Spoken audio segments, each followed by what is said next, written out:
Yes, it's on. Whenever you're ready. I was already live.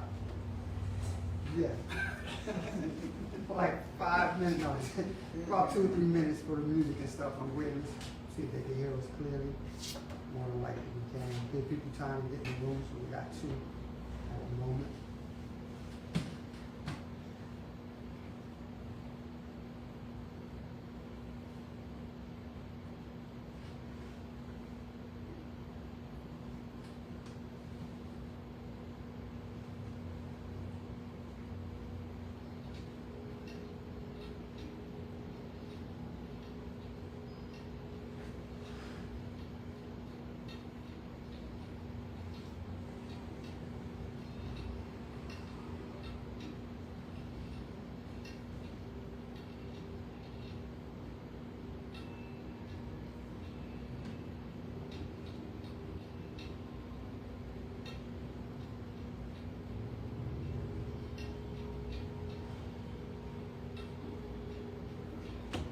Round back. Alright. Welcome to All Eyes in Egypt bookstore in Newark, New Jersey, located at 408 Sussex Avenue. Huh? Oh, sorry. I said Sussex. Yeah. So there's 408 408 Chancellor Avenue. My name is Khafre, student teacher of the master teacher, Dr. Malachi Z.K. York. And we're going to start class off with the pledge of the Sabian. Pa Rahem Shalal Musbatu. Nakuk Grahunta Yuan Leye Wu-Sabat. Shalal Pa Tahuda Musbat Shabat. Wahu Masa Tahet Musbat Wu Masa. Kare Sahuk, Kare Sahuk Rakuk, Sahuk Akum, Sahuk Fahmu, Bahe Kalel Sahuk Fahmu, Kare Jamud Sahuk Nakush. That is to say, I pledge allegiance to Wu-Sabat, a united Sabian tribe of one family under Sirius and Orion, with correct right knowledge, right wisdom, and right understanding, for all right overstanding with sound, solid right reason.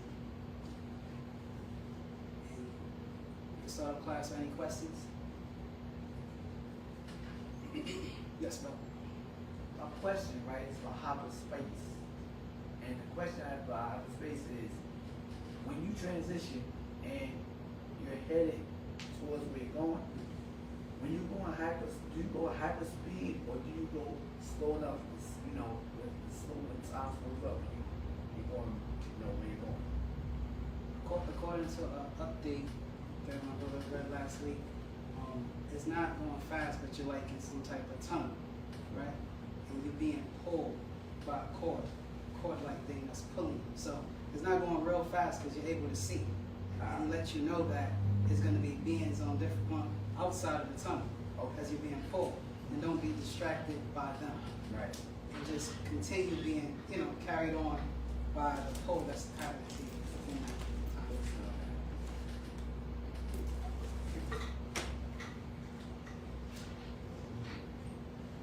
That's a reading called the vortex, right? Tour.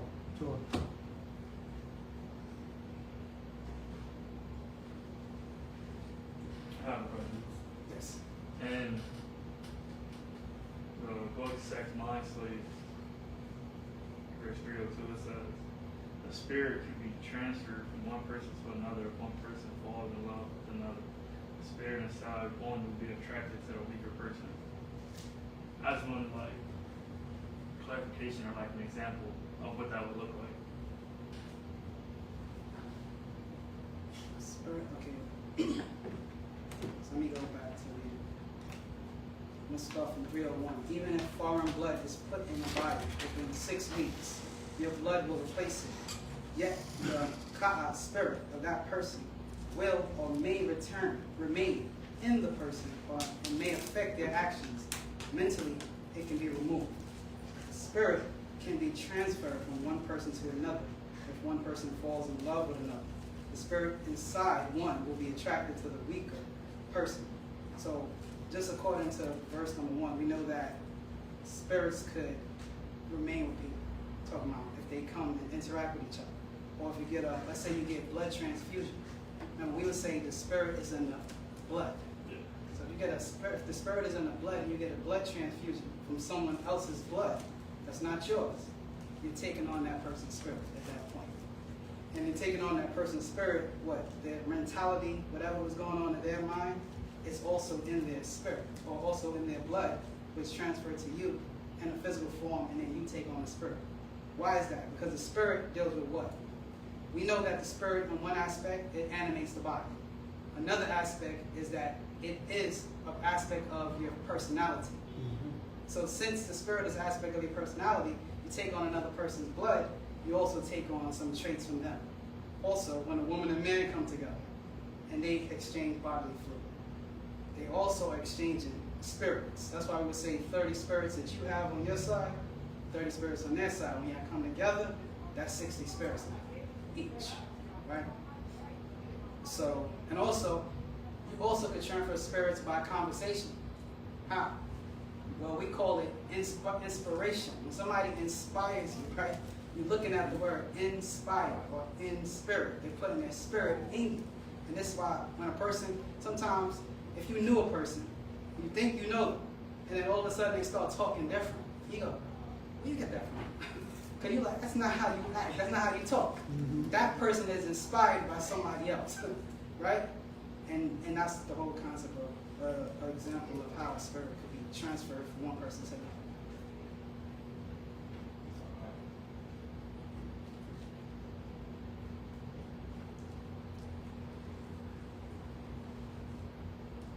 Yes. What is soul ties? That's a term that a lot of people use outside of us, but to my best understanding, what they're trying to talk about is what they're trying to talk about is the genetic kiss. Right? So a lot of people outside of us, they would use the term soul ties, but it's really referring to the genetic kiss. So when a person comes together with another person, right, in a relationship, they exchange bodily fluids, whether it's to romantically kiss each other or intercourse, right?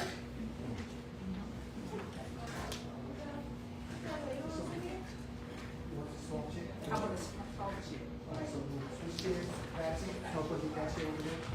Roll back, I'll call you. Roll back. Roll back. You can start class now. That's all right. I'm sorry. That's all right. No, it's good. It's all. I'll just take that one to the back. That's good, brother. I appreciate that music right No, there. that was that shit. Now, over. That's me. No, he took his own chair back there. Now you can switch chairs up front and put it back there. Now he get the chair. Get the chair.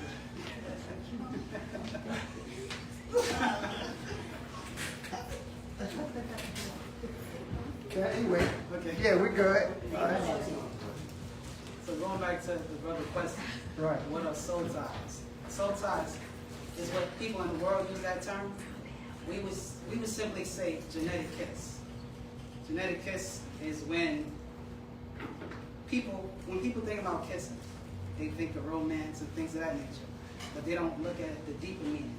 Kiss can also lead to a person's death, right? So, soul ties relates to coming together, male and female, or whatever the relationship may be. Two Right. people come together. When they come together, they exchange bodily fluid. And now they link to each other, even on a genetic level. You know what I'm saying? Especially the feminine, because she will be the record keeper of the family's DNA. Whether it's no matter the race she is, she's the record keeper because she has what's called. Everyone has it, but she has mitochondrial DNA, right? And that is the record-keeping mechanism in her body that's only passed on from the mother to the child. So that means that she gives it to both her sons and her daughters, but only the daughters could pass it on to their sons and their daughters, and that be the family genetics. So more so will affect her in that sense, right? So that's all it really is. So when people say that, they will say soul ties means everybody they mess with, they have a link to them still, because they still connected to them. Why they saying it's tied? Yeah, it's tied to their DNA. You know what I'm saying? And can be carried on. And this why in our culture we will teach the feminine to really strictly only have one partner. You know what I'm saying? Because as every person she messes with, she records their DNA. That's right. Does that affect the carrier of that information? Can they get rid of that, or are they stuck with that? Like the person that interacts with maybe many different experiences, would that affect them the more people they do it? Yes, it does. It affects their personality because every time it affects men and women, so it's not just women. Just to be clear, right? However, the man, he's affected spiritually, where it affects him momentarily while he's with that person, right? So he is affected by the woman he messes with, but he doesn't lock it in his genes. You know what I'm saying? Are you able to break those type of ties? On a high level, yeah, there's a ritual. There's a certain ritual that certain masters know to help the feminines clean their system. But that's only given to certain type of feminines by the masters. In this day and time, our master is Dr. York, so he would know the ritual so that a female can get that out of her genetics.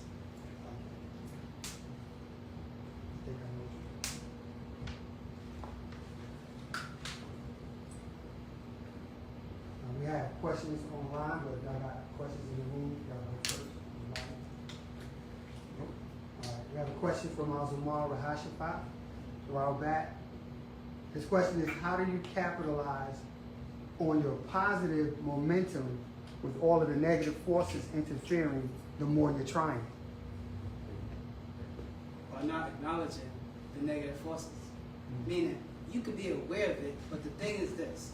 When you become too focused on the negative, that's what you start attracting. We know that it's good and bad in the world, right? But if you become a person that want to focus more on the negative of your life, then your life, the things that happens to you, is what? It's all a concept of the things that's in your mind. So if you think everything is wrong, everything is bad, every time something, I try to do this, something bad happens to me. Well, you're chanting. And as you're chanting, or I should say, you're making an affirmation to yourself. And you're telling yourself, hey, everything's always happening bad for me. Then your mind says, gotcha. And it set things up so bad things can happen for you. It makes you encounter situations where bad things happen. You understand? And that's just how the mind works, because you are the mental creator of your own life. So once you get to the point to understand that good and bad happens to good and bad people, right? Don't focus on the negative. Always focus on the positive. Watch what you say, because what your words are powerful. Why your words are powerful? Because your words make things happen. You understand? If you're a person that's out here like, I'm the best. There's people that literally chant that to themselves. Or I'm rich. I'm successful. That's mantras or affirmations that you're telling yourself to stay on a positive frequency. The second you go on that other side and start saying life is bad, life is hard, that's what you're going to see. And that's just that.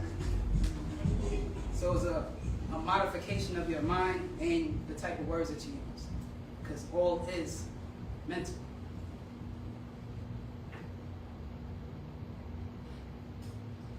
All right, we have a question from Linwood Williams, Robert Moisar. What was the intergalactical law that we broke, like Pop spoke of, and who and what are, the classes who and what are human beings, or who and what are you take? So he's asking, what was the intergalactical law that was broken? I don't recall. You recall the intergalactical law that we broke? No, because he says, in that class, the master simply says he was sentenced to come here. He didn't go into what it was. There's many things on the planet that we now break. We break nature laws. Let's say one particular, we may break the law of genetics. Meaning, we think that miscegenation is okay, or interracial relationships is okay. That's we have this thing called the code of the races. Not racism, but the races, code of the races. In order for every race to exist on the planet, they would have to mix within themselves. You know what I'm saying? In order to perpetuate their race, right? That's why so many different, it's not even a bunch of different races, but that's why so many different people on the planet. And people, just like animals, are part of the ecology of the planet. What does that mean? Well, when nature says certain animals are supposed to die, right, or go into extinction, it does it naturally, meaning that particular species go in extinction. Right. Well, with humans by race mixing, right, because they're the only animals, because humans are a higher animal, right? They're the only type of species of animals, which is supposed to be the high animal, that breaks the law or the codes of the races. Where you look at a lion would know that this is a tiger, but they won't mate with each other naturally. They'll just acknowledge it's a tiger, that's a lion. A monkey, different species of simians, monkeys, whether they call it chimpanzee or orangutan, they won't crossbreed. They would just acknowledge that that's what that is and that's what they is, but they only will mix with their own kind. And amongst them, because they don't talk, they don't use words like racism.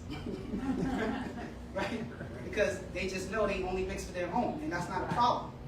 But when humans start to speak, it becomes a problem. And you start talking and say, nope, I as a black man only mess with black women. And people go, but that's racist.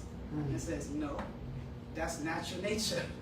I'm a black man, I want black children, so I have children with black women. That's it.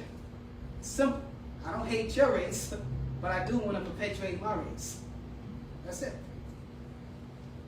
So that's one law that was broken by us. Another law that was broken by us, which with the help of the evil one, is just breaking natural laws of how to be a Nagaru. Because when you look at the black race or the Negroids, what you'll notice that is that they're not themselves anymore. They do everything like other people. You understand? The way we look, we change the texture of our hair. You understand? Culture. It's to the point where because we have so much of the oppressor's blood in us, we even hate each other the way the oppressor hates us. You understand? Because when you look around in the world, how many times do you see, let's say, black entertainers? They supposedly done something, and the whole world persecutes them, right or wrong. So what happens when the Mikasa or the Caucasoid people do that? Do you see the whole world truly persecuting them? In rare case scenario, if they don't like you and you did something in the industry, yeah. But for the most part, they protect their people to make sure when they die with a good name. Right. For us, if you notice, once we get to a certain height in success or finances, they make sure before you die, you're going to have some type of slander on your name as a black person. And that's a thing, that's a concentrated effort that's always being done. And they teach you to accept things on face value without investigation. How do they do that? Well, if I could tell you, think about this. If I could tell you, they link a person, right? I don't know the person personally, but once they say this person committed this crime, and he happened to be black, right? Because if you notice, if anybody ever did jury duty, anytime you do jury duty, they tell you about cases, right? But anytime it's a white person, they just say a person. But if it's a black person, they strictly tell you, African American male, assaulted, such and such. They do this in jury duty. Then they do it on the news. When a white person or an Asian person commit a crime, they don't tell you the race. But when we commit one, African American male, don't be from the Nation of Islam, one of the Farrakhan followers, right? They'll push it in on purpose, right? To make you know that it was done. Well, anyway, with all this type of things happening, it even made us as a people, because what's happening through television and media is subliminal destruction. Not subliminal seduction, but destruction.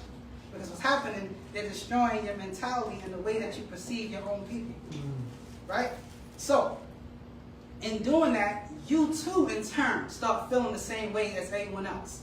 How many times you hear a black person say, I want to go to a nice neighborhood? But when they think nice, let's be real, what they thinking about? Go to a white neighborhood. Right?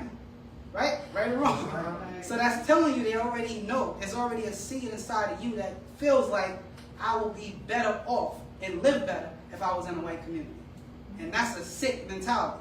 It doesn't, for some people that seems normal, but that is not normal. To be selling drugs. If you study the Italian mafia, when they was doing their little drugs, you know they have rules. One of the rules was don't sell in our community. Sell to the N-words. Sell to the Spanish people. Sell to everybody else, but don't bring it in our community. Well, today we have black hustlers who mimic the mafia. And they literally sell to their own people. To sell to your own people is to hate your own people. They don't see that, but that's what it is. You hate that black man and black woman. That's why you sell drugs to them. Yeah, you call it I'm making money, but you making money by their downfall. And that's a form of self-hate. You understand? So many things. They got us, so many systems they got us saying, well, we hate each other. We get into conflict with husband and wife, boyfriend and girlfriend, have children. Instead of dealing with each other, we go, let's go to the man, the court system. Let them handle it. Because y'all don't have enough respect for each other to have an adult conversation and say, this is how we're going to do this. This is how the finances is going to be handled. Because we decided to have a child and we don't want to be together no more. Right? So since we did that, we need to come together and have a conversation, an intelligent conversation, to not let that happen. But because we, as the oppressed people, are so much reliant on the oppressor, we rely on the oppressor for everything. Anytime we want something fixed in our own household, we go to them. But in ancient times, that's not how it worked. When we lived amongst our own people, we went to our own people. You know what I'm saying? We dealt with things with each other. You know what I'm saying? And everything has changed since then. So a lot of natural nature laws has been broken. You know what I'm saying? And what puts us in the position that we are today as a people. Even information-wise. Oftentimes, you go out there and teach, a lot of blacks, they don't want to admit it, but they really accept anything a Caucasian says over anything a Nubian says. if a Caucasian says it, they don't challenge it. They go, hey, you heard the new thing that happened today? Yeah, scientists are now saying this. Did you check them out? Did you ask them how they know? Right. No. But let a brother or a sister go online and say it. First of all, the racist white people who like to hide behind fake pictures, they're going to come attack you. What do you know? And then your own people's going to come right behind them because they have the mindset of the oppressor as well. So if you have the forces of the oppressor that oppresses you, that's also inside of you, that makes you now hate each other. So now you got double whammy of hate against self and kind. So when we come now and try to wake people up to self-love, because this is what this is about. Love of self, not hate others. Love self and kind and put self and kind first. All others come after. That's not a bad thing. That's not a racist thing. And if you want to say racist, the word racist just means specialist at race. That's it.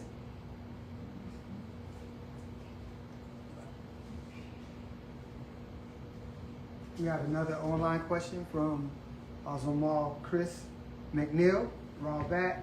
His question is risk in Orion? No. Risk is not in Orion. Risk is in a galaxy called Ilium, which we term it as the 19th galaxy. Understand, this is our records, right? And I say that on purpose, because go, risk? What are you talking about? So anyway, risk is in the 19th galaxy. And in that 19th galaxy, they have their own solar system. We have pictures of it, or depiction of it, because no one has real pictures of a solar system. And people go, what? What you mean? No. You have people called directors. You have directors of the images that people see online of the universe. These are people who's over what type of picture get put out there. So the picture that you see of Earth in blue water, that's somebody's depiction of it. Do they have film of Earth? Yes, because they have satellites up there that can take pictures, right?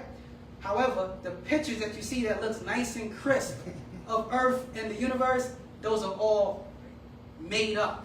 You understand? So we have depictions of our solar system. So we have pictures in our books that give a depiction of Risk, that solar system.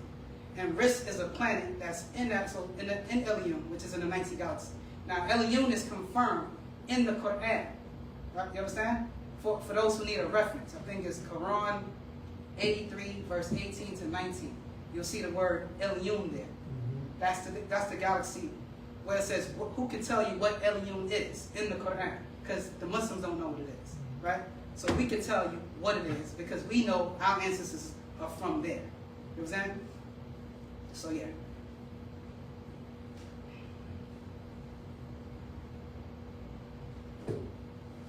All right, I have another question online from Zamal from the New Black Panther Party, the Norfolk, Virginia chapter, Rabat. This question is, what is the story of Murdoch coming from behind the rock? I don't understand that. Murdoch come from behind the rock? What's that? It's in the tablets. Oh, I don't know. Yeah, right. He comes from behind the rock? That means when he was in prison? Yeah, when he got in prison by Okay. So, this is the Sumerian story. Right. So in the Sumerian story, you have Marduk or Murdoch, the son of Enki and Damkina, right? So one time, you have one of his relatives called Dumuzi and Ishtar. Well, Dumuzi gets killed by one of the many clones of Marduk. You understand? And when he gets killed by one of these clones, someone sees who? Who they think they see. They see Marduk kill Dumuzi. So who gets in prison? The real Marduk gets locked up. And when he gets locked up, he's locked in the underworld. And he stays there until a certain time for him to be released. It's funny how that story, right? Because in one time we used to say the master teacher is who? Marduk. And today he's under the ground. And that Marduk in ancient Sumerian culture was also put in a prison under the ground. You understand? So that was that story with that Marduk. So that's an ancient Sumerian story.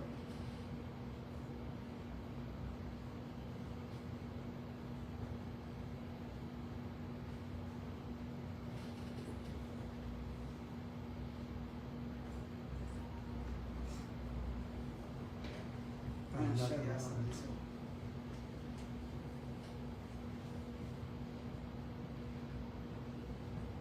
You know how other solar systems are depicted. You may have seen this picture before in our books, but never seen it like this. A brother updated it. You see that? Right there. Perfect. That's Elium, the 19 galaxy. I put it online for y'all to have this. That's right. But yeah, the same way how they do, we can do the same thing for our stuff to show our solar system in an up-to-date version, right? Yes. Back to the question that Zamal just asked. You said that there were clones. Why were there clones?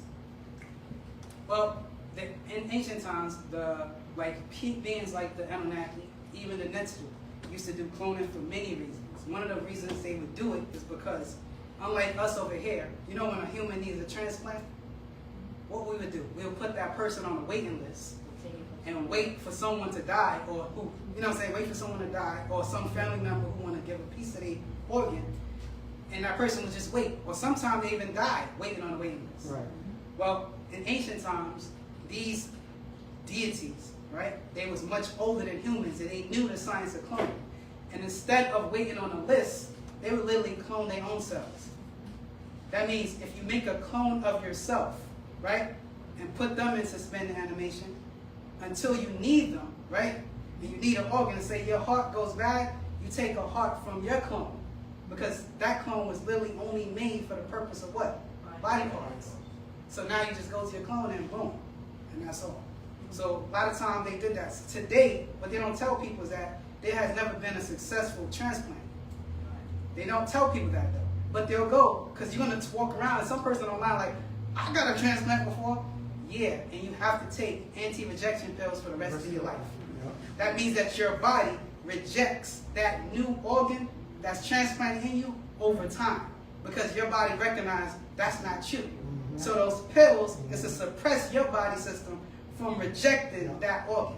And you got to take it forever. You know what I'm saying? And sometimes those same people have to go and get another transplant because that one doesn't work after a while. You know what I'm saying? So there's never been a successful transplant. If they want to have a successful transplant, all they have to do is clone body parts. And they know how to do it already, because in the past they have cloned a human ear on the back of a rat or mice. So they know how to clone human body parts. But what happened is the United States made cloning illegal for humans, but not for animals. That's why a lot of the chickens and stuff y'all eat is cloned. So they banned it. But when you ban it, right, that gives room for other people in other places to do it. So people are cloning, just that you can't do it in the United States. But you do know they have the black market, right, where they still doing it anyway. Right. Yes. Go. Doesn't it clone animals, sheets? Mm-hmm. Mhm. It's what, if you can clone them, what good is cloning them? But you won't clone someone to help another person. The reason they won't clone humans is because business. It's business. When it comes to the medical industry, it's all about business, right? So, actually, let's think about it. If they told you how much it costs to clone a sheep, it's a lot of money, right? Then to say we're going to do it for humans, they're not going to do it for humans because no one has the money for that. Because remember, they create the price and things of that nature. When you go to the hospital now, if you ever got a doctor's bill to see, just to go for a checkup, say you don't have insurance, look at your bill for everything that they do. You know what I'm saying? I'm coming, brother. So that's one aspect. And another aspect of them not doing it is to let their friends do the cloning anyway. But they don't want it for the public. You know what I'm saying? So they purposely say no cloning so that private sectors can be built to do it. You know what I'm saying? So that's the whole thing with that. If she had a question first. I got you. Oh, I was asking on the topic of the cloning. Didn't BABAH recently say to update the whole immigrant thing of taking them for their body parts? Mm-hmm. Was that what he said? I don't recall, but if you remember, Yeah. Okay, As a cool. matter of fact, you gave it to me. Oh, Yeah, that's what's happening with the migrant. I heard it, but I couldn't remember. okay. I have to remember. Okay. Yeah, tell tackle that. I mean, that's what they take, what are, what are they doing to take in the people that's, considered, migrant, which is not migrant, they belong here like everybody else, but, so they take their body parts, cloning? According to the update, right? Yes. Yeah. According to But the he update. didn't go into detail about it. Right. He just mentioned that they were, he said we didn't consider that they were, that it was like something we didn't consider that they were taking them for their body parts. Hmm. But he never, he said that's why they take them and no one knows where they are or something like that. Like, We the were not families hearing can't get in something. touch with them, exactly. But he didn't go into detail. Brother, you have a question? I was gonna say, you think they figured out, because I think clothes can't be produced, so to the monetary thing, it would be more expensive. I don't think they would have other ones or whatever, but do you think they figured out where they can have a clone reproduce? Because I know like what, mules and donkeys, something like that can make another one, when they clone it. Like, I think a mule is a clone of a donkey or something like that. Yeah. But And a horse. That's how we do it, yeah. you think they figured that out, or that's something that still like in the future maybe? No, they know how to clone. Mhm. We have books that's written in the 60s of them cloning. So they've been cloning. They done clone a whole monkey. Facts. They clone a whole monkey. And they like to say that monkeys are closely related to humans. Mhm. So they have cloned a monkey already. They have cloned a sheep. They have cloned a cow. These are things that they have done already. So once you know they cloned a monkey, right, you know they can do it for humans. However, they say that they won't, right? But like I said, they only say that. I think it was President Clinton. He was the one that officially said there'll be no cloning, that made the bill for no cloning in the United States. And of course, people are doing it in all the other sides of the world. You have a question over there? Bro, you can ask a question. So if they ban the cloning, what is the whole purpose of, you know, how they have the black market, the organ harvesting, they're kidnapping and killing us in particular for our organs? What's the connection or the correlation? For some, believe it or not, for some for food. I'm sorry? Food. Here's the thing. Right. For some, definitely. Because in this day and time, right? I'm going to go back to the food thing. It was a time when a lot of Africans, right, in Africa, they would give their children up. You know what I'm saying? That's why they used to make these commercials for you to sponsor these children. Or oftentimes people go and adopt them. Well, what they're not telling you is that oftentimes they would like to take the babies, right? And if these African villages that live in remote areas, people don't know about them, but people are going to the village and trying to say, I'm going to help you, but we need a child in return. What they'll do is take the babies have fresh stem cells. And a stem cell is a cell that's not developed to the point of what it's supposed to be yet. So if it's not developed in the point of what it's supposed to be, right? Then they can take a stem cell, and let's say you have a bad liver. Inject those stem cells in your liver, and your stem cells will attach to that code of your liver and rebuild it. Or a bad heart and rebuild it. You know what I'm saying? So that's another thing. So now, going back to the food thing. Some beings on the planet are descendants of reptilians who's genetically, they may look human today, but inheritance, they're reptilians inside, right? So early reptilians, there was different types of reptilians. Some reptilians ate meat and some didn't. You know what I'm saying? So the ones who eat meat, and if you're a descendant of them, think about a dinosaur. When the dinosaurs, the meat eaters of the dinosaurs, would they eat a human? They would, right? Yeah. So what happens when some of these, over time, mix in with prehistoric man? And I'm not talking about a regular dinosaur. I'm talking about it's called a Tenentosaurus. Mm-hmm. Tenentosaurus, right? These ones are human-like. They can be tall like humans. They walk on two legs like us. They bipedal, and they have hands. You know what I'm saying? let's say these beings started to mix in or eat prehistoric man because they was already meat eaters. And let's say they started to mix in with them. And if they mix in with them, guess what? Even if this person come out humanoid looking, they're still reptilian in heritage. And if they're still reptilian in heritage that eats meat, right? And I'm talking about eat meat like an animal. That means animals don't cook food. They just eat it how it is. Like we should do for vegetables, right? And fruits, right? Right? For fruits, right? And certain food, right? So they just eat it, just like that. So some humans who are genetically related to these beings, they are here in this day and time, and they seek other humans to eat their body parts or eat them, and they can do it utilizing the black market. They should call it the white market because we don't run that joint. Right. That's that whole concept of turning everything black back. So it's really not for organ harvesting, for food. It could be for food or both. For both. I would say both. Some could be for organs and some could be for food. Because some people, right? Some people actually do these things where they use the dark web to eat even certain animals that's not even supposed to be eaten or not eaten in your country. So let's say a person want to eat, I don't know, some weird animal for food. And some people feel like it's a delicacy to eat it. But in your country, probably don't provide it. You know what I'm saying? The same way they do for humans. They say, hey, we want to eat humans. But they don't provide it in America. We get it through the black market. You know?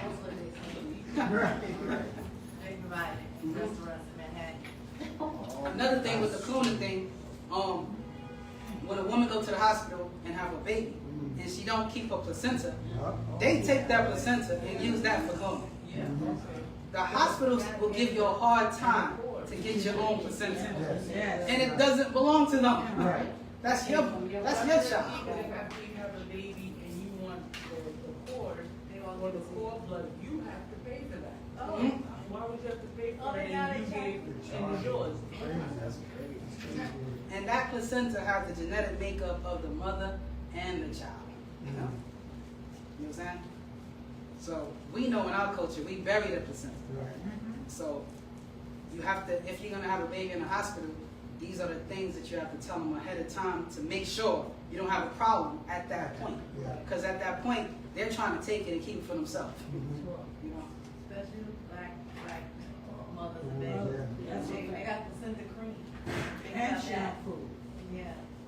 They put them on their face to wipe the toxin out and so they can stay young.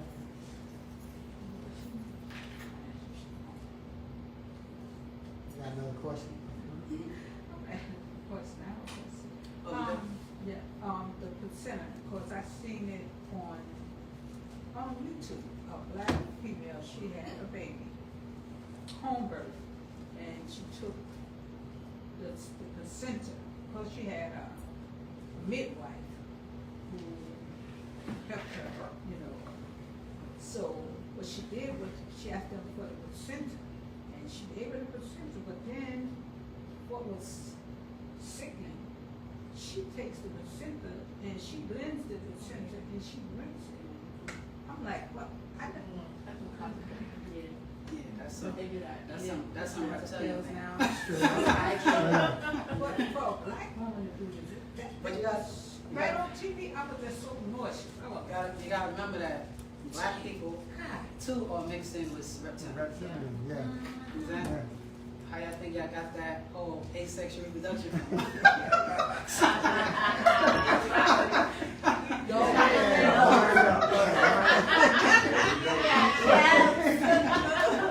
If he look now, jump into coming up there.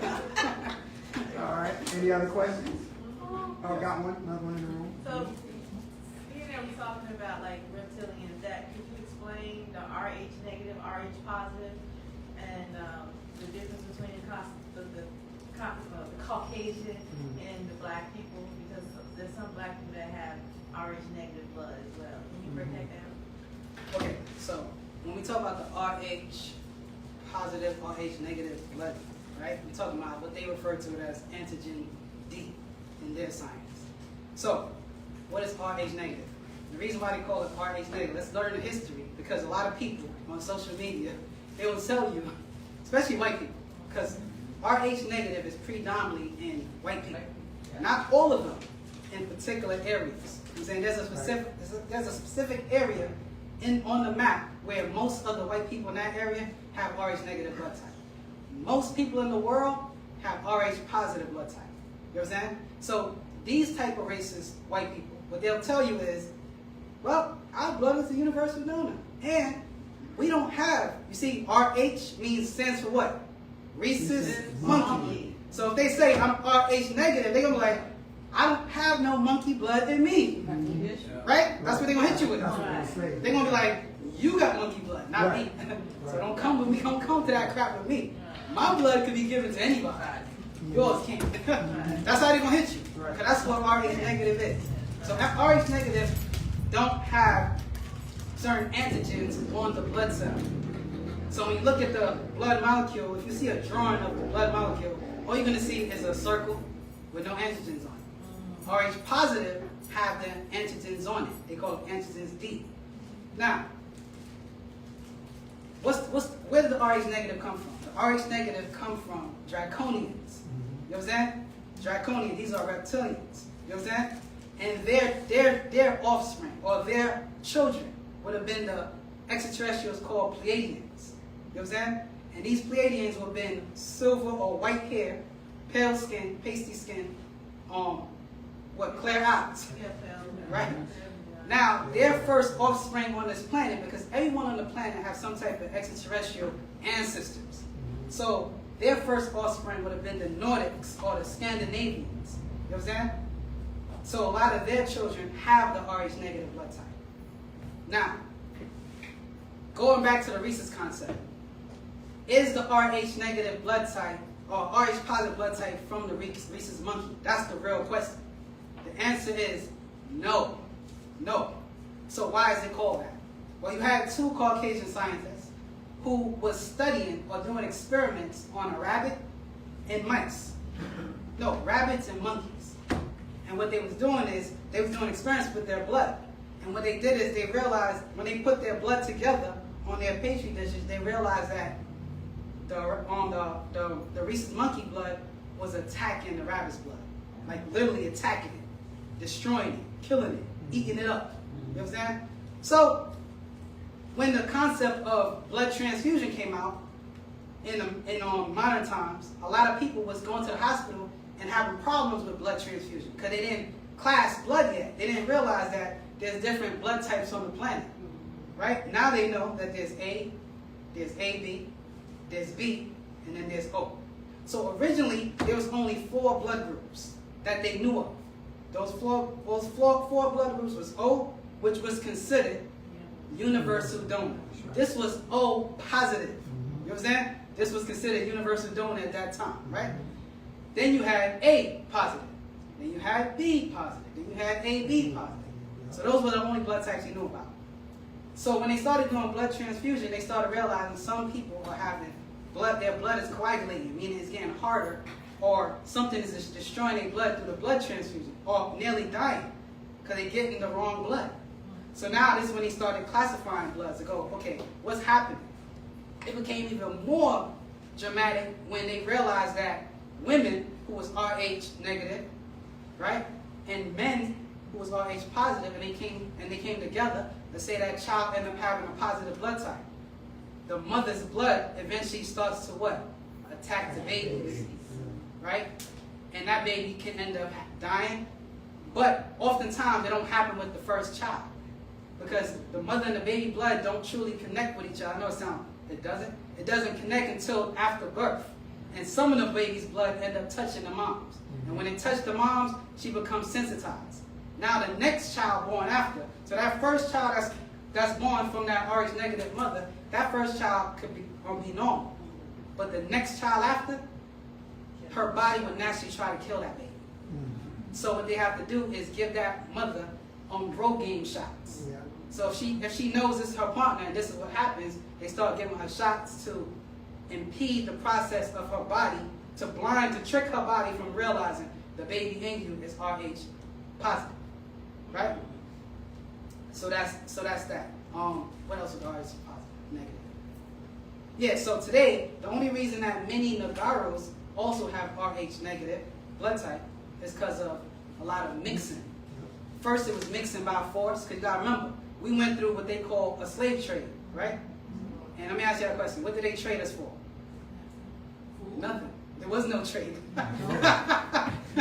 It was just and that's the trick too, to make you think that we had something called a slave trade. It was called human trafficking, for lack of a better word. They human trafficked Africans for 400 years, right? And raped them, mutilated them, castrated them. This is torture. They tortured them. They ate them for 400 plus years. And this 400 plus years produced a type of black person that you see in America today. A mixed tribe of Africans. Where our own African ancestors on the other side is like, they not us. Right? And we ain't you. Got us all messed up. We're not realizing that we all the same people. We just the mixed children on this side. So they went through that process. So through mixing, whether it's intentional or willingly, because today some blacks willingly mate with Caucasians, right? So if they willingly do it, they also could get the trait of RH negative in the offspring. So the reason why some blacks have it today is because they're mixed with that gene by way of some type of intermixing in the family. So is that why they say we not them? What? Africans, because we have been mixed and we have been tainted. Is that why they say we're not them? No, they say that because they're ignorant. See, they ignorant. That's the whole thing. Because no matter where an African is, I don't care if you're in America, Europe, Puerto Rico, you're still African. Dominican Republic, you're still African. Don't matter. It doesn't matter how you look today. I don't care if you're light skinned. I don't care if you got curly hair. We know blacks when we see them, right or wrong. Right. So you African no matter what, just for lack of a better word. Our Africans in the motherland, the ones who talk like that, they just ignorant. And just like our brothers and sisters over here who feel like they're not African, they ignorant too. So you got two ignorant dummies fighting each other. They're the same people, just different tribes. We became the North America, we the North America tribe. That's all. Africans in America. That's all we are. They Africans in the East. That's it. But we all still Africans. What else? RH negative. So I'm gonna tell you about the RH negative real fast. So the real universal donor is RH positive. RH negative is a universal donor as well because they both are O. Why? Because before the RH negative was known, it was only given, the only universal donor was O positive. And that was given to what? Most people on the planet are positive. So that universal donor can be given to everybody else. When they found out with this blood type, they started to push back the whole concept that O positive was universal donor and made it that no, this is. Because that blood could be given to anybody. Right? But think about it for a second. If O negative could be given to anybody, why does it kill the positive baby? Mic drop. Mic drop. You get that for They just be lying. They just be lying. You heard that for a second? It's a RH negative with a positive child, and you're the universal donor. Right. And shouldn't your blood just mix with the child? Right. Shouldn't it be cool with it? Oh, I'm the universal donor, right? Why not? No, the reptilians made sure their genes were set up, their blood was set up in such a way to kill other races that mix with them. That's why they have that gene. So it can kill offspring. So if you try to mix with something that's positive, your DNA is supposed to destroy it. That's why they have RH negative blood.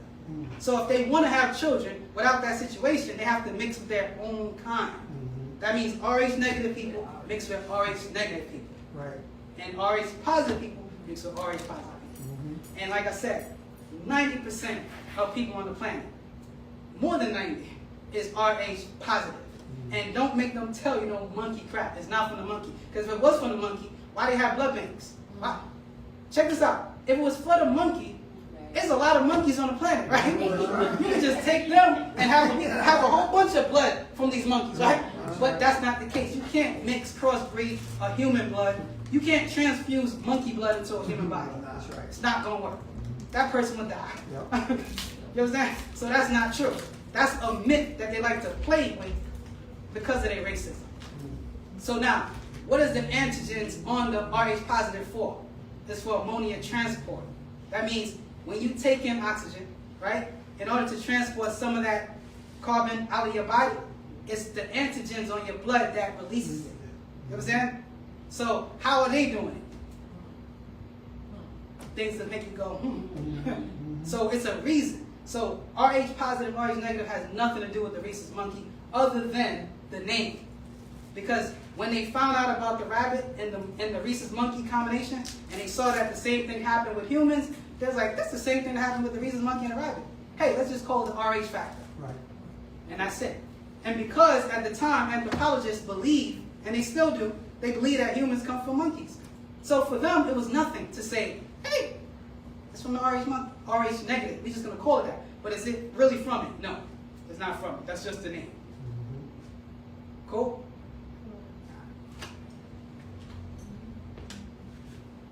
No questions in the room? So if I'm following you, like, so what is your original blood type? Oh. Active. Oh, Just O, no R. O positive. Right. O positive.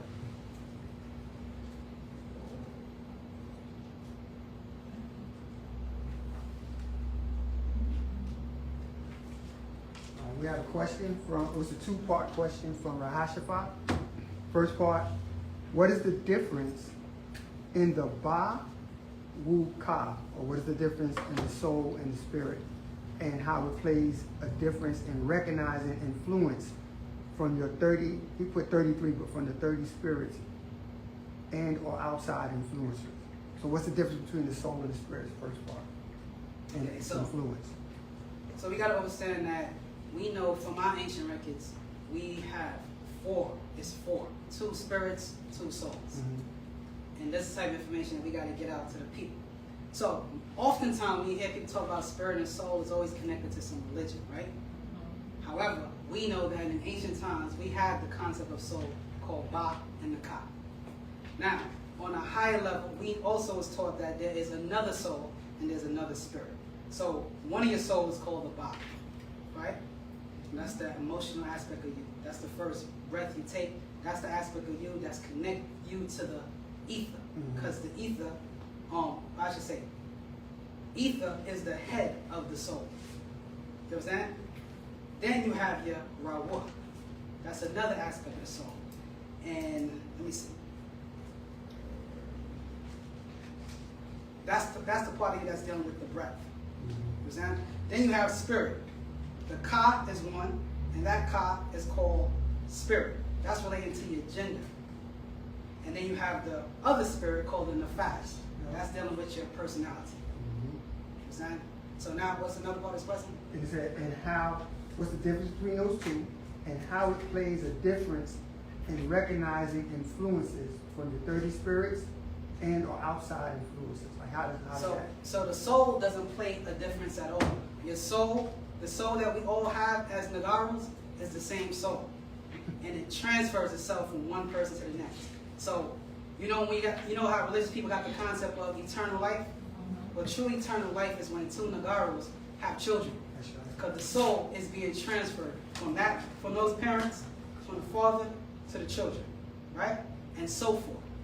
Now when it comes to the spirit, we know that the spirit, we know one aspect of the spirit is it protects the soul as a shell and can take it to other planes. Because even when we talk about planes of existence, it is the spirit that take you, right, with your soul, incapacitate inside of it right. to the next plane. Right? Encapsulated. Thank you. Yeah, I like that word. So, and this also deals with your what? Your gender. So your spirit gives you your gender. And this comes from who? Who's over that? The mother. Your mother decides your gender. Your father decides your sex. You know what I said? Your mother decides your gender, and your father decides your sex. Okay? I know Demon like, you ain't getting away with that. She already like, You got a question? You got a question first. You got a question? You said the mother determines the gender and the father decides. Yeah. like, I'm sorry, what Okay, so in ancient times, many people today consider gender and sex the same thing. But what we do in our ancient culture, we go into the root of the word, right? When you're talking about sex, that's a physical manifestation of male or female. If you went to the hospital, right, and you said, if you was pregnant or with child, and you said, I want to know the gender of my child. You say it because that's what we generally say, right? When you get the paperwork, it's going to say sex, female. Sex, male. Difference between sex and gender. What is a gender? Well, the word gender, when we look it up etymologically, it means to gender or generate. Well, the generating force, right, in pregnancy is the female. You understand? So she generates the gender of the child. What is the gender? This is a spiritual thing now. That means that a person's gender could be male or female spiritually, but their sex is male or female physically. When the mother and father is together. You're hand down. No, I'm like, that's right. Okay. All right. You got it. So the father, from his X and Y chromosome, physically, when y'all together, he either gives off an X or a Y. When he gives off an X, we know that the mother can only give an X, but she has two X. Right. So his X, her X makes up. Female. If he only gives off a Y, and she gives off her, X. it's gonna be a. Male. So there you go. He decides the physical gender, the physical sex. Now when it comes to the mother, she decides the spiritual. Right? When the mother and the father is in unity with one another, Yes. and she's not going through no trauma during pregnancy, then the gender lines up with the sex. Mm-hmm. If she is unstable, the fluids start kicking differently, and she don't secrete enough. Let's say the father gave her a Y, so that's a boy. She don't secrete enough what? Testosterone. That child becomes a boy that's effeminate. And probably say, I feel like I'm a girl. You see that? If it's a girl that's born and she don't secrete enough estrogen, then what happens? That girl says, hey, I feel like I'm a boy. And start dressing like one and acting like one. Because inside spiritually, that's what they are. But the physical shell is not what they are. So when the mother and father is in unity with each other, when they come together to have a child, then the child is born with a gender that's the same as the sex. And that's where most people are on the planet.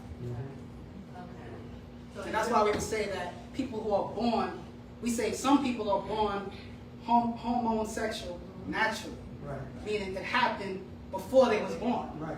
You understand? Right. And that's what happened in certain situations. That's why a person would go through their weight. You think that a man that's a man gender-wise and sex-wise is going to say, I want a sex change? No. It got to be someone that's spiritually there that's like, I am not a man. What is this? Right. Cut it. Because only a woman would say that. A man ain't going to say it. So you got to say that person has to be a woman inside. Oh, boy. Oh, you got questions. Okay, you got questions. What happens when there's twins? Because I've seen two female twins, but one is spiritually a male, and the other one is spiritually is a female. There's identical? No. Okay. So the fact that they fraternal twins, we know that they have different what? They're not the same it's not the same essence. It's separate. Right? So probably something happened at one point where one side, got the concept of gender and the other one didn't. So that's why they like that. Because if they're identical twins, they come from the same egg. Yeah. And that means that anything happened to him happens to him. That's right. Or her, So what you just said, you have to let people process that in because people are still scratching their head. Oh yeah, because one thing about us, right? You got people out there who's they call gay bashing, right? But they don't understand why people are like that. Right. Like we got the answers to say we know why some people are like that. Right. We don't need to talk for the ones who are born like that. Right. We have people who are oversexed, and Oversex people are totally different from people that's born like that. A person that's born like that want a sex change. A person that's not born like that doesn't want a sex change. You know what I'm saying? Or it's levels to the gender that a person could be. Some people are totally male. Some people are totally female. And what I mean by that is, take a person like a man who likes to dress in women's clothing, but like women. You know that he's on a scale, right? Where he's like, I'm not gay, but I just like how this dress fit me.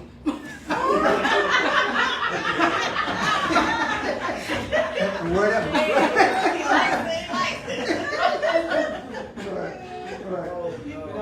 And some women go through it. Some women are tomboys when they're young. Yeah. And then when they got older, they're like, I like when you dress. Right. They're not lesbians. Right. They straight like men. But they like to play basketball when they was younger. You know? That's all. You have a question?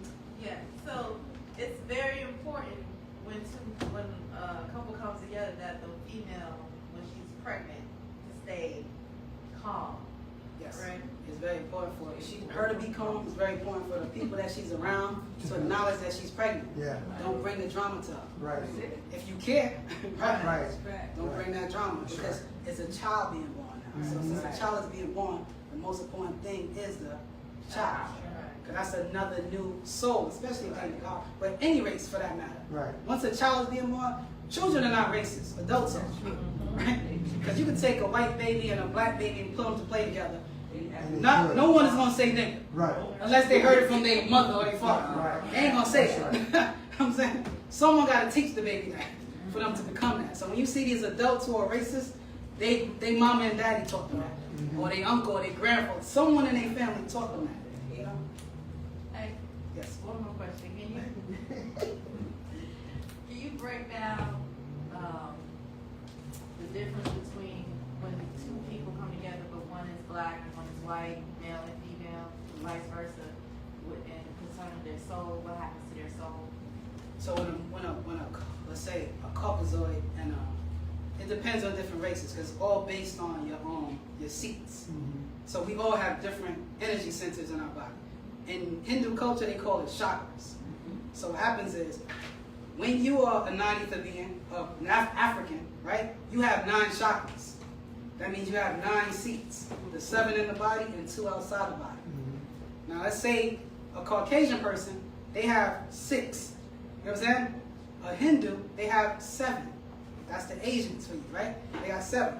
So what happened? Let's say one of us, a Nagaru, messes with a Caucasian. So that's a 9 soul being messes with a 6 Karagani being, right?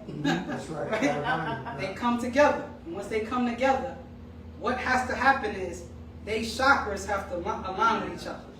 So guess what? Since she can't just go up, right? Just like that, he has to come down. So he's gonna come down in chakras to have a good relationship with her, where it's balanced for them two. So that means he lose 3 seats messing with her. However, in return, because she's dealing with him, she gains her a slave and a soul. Because you could raise a Femi 6 to a Femi 9. That's right. And anytime you see black and white couples, oftentimes, right? Not all the time, because I see hood couples and the hood dude don't change nothing about them, right? But a lot of times, the uppity one, the blacks who are not so much hood, they mess with a white person, they become white. That white spirit force is strong as hell. They start talking, hey, how you know? What's your name? My name is Charles.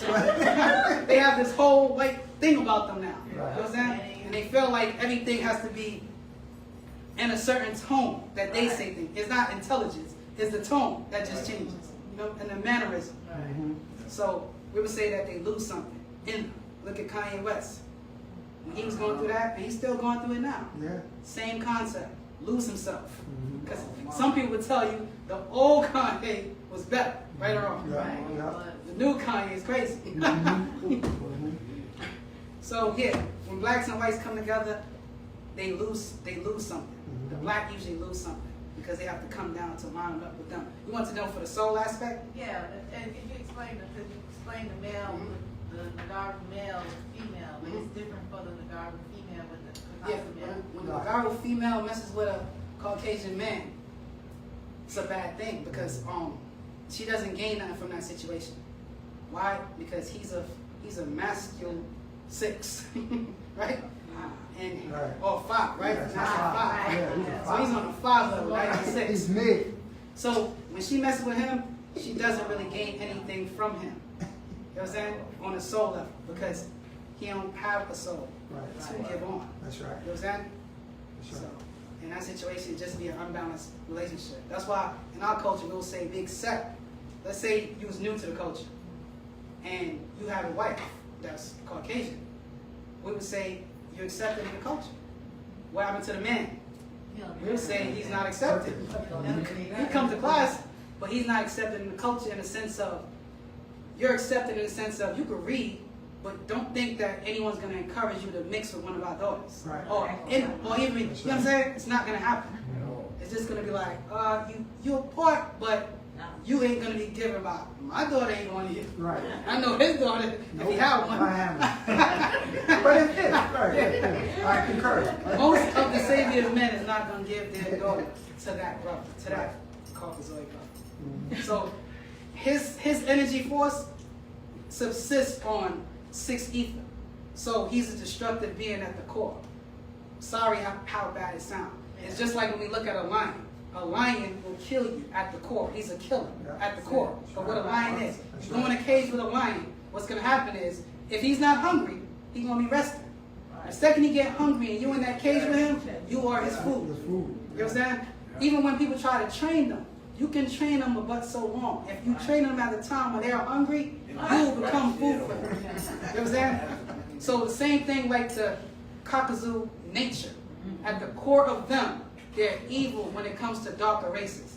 They do not care about us at the core of them. That's why you can say many things that affect us as a people, you don't see them rallying as a group to say help white people. Probably the women that mess with black men, right? Or like black men. But the men, nah, they're not doing it. They're going to mind their business most of the time and let you die and let you suffer. You know what I'm saying? That's just how they work. And that's one of the reasons why the men hated us so much, even during slavery. You know we was hated on as slaves? Because the white women loved the black men in slavery days. How they sneak in the mess with the slavery. You know what I'm saying? So it's like, they have this thing in them where they just don't like us.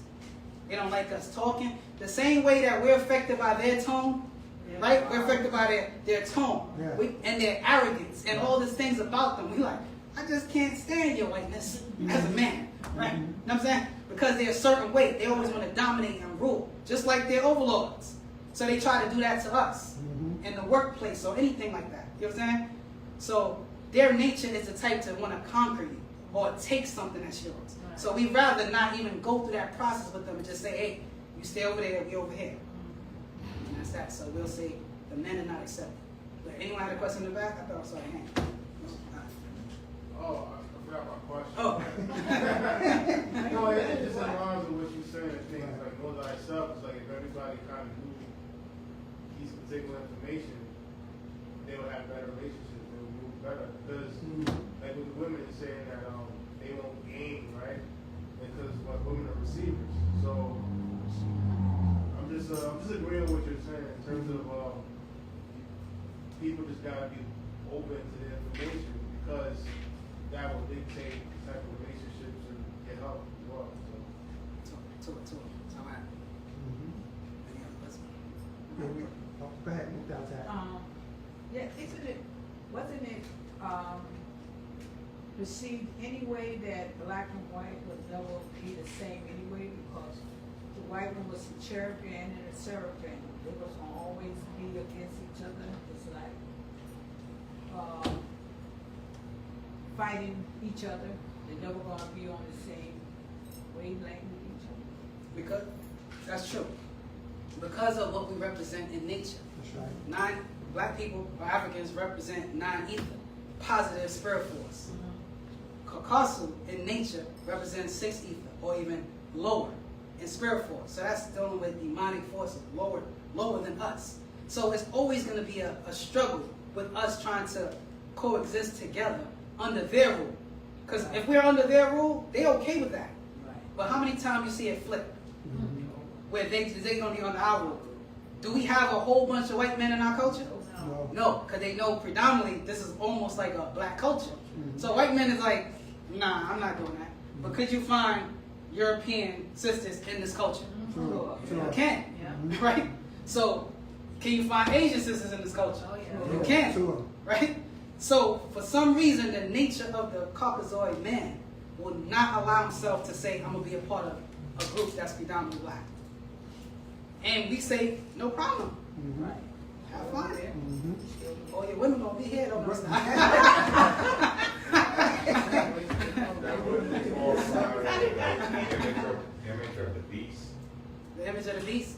Yeah. Yeah, they are the image of the beast. Sorry, but what we start speaking of, wouldn't it have anything to do with image of the beast, or the change in the belief in the mixing, the hairdo, everything? Yeah, it has everything to do with that because they are the image of the beast.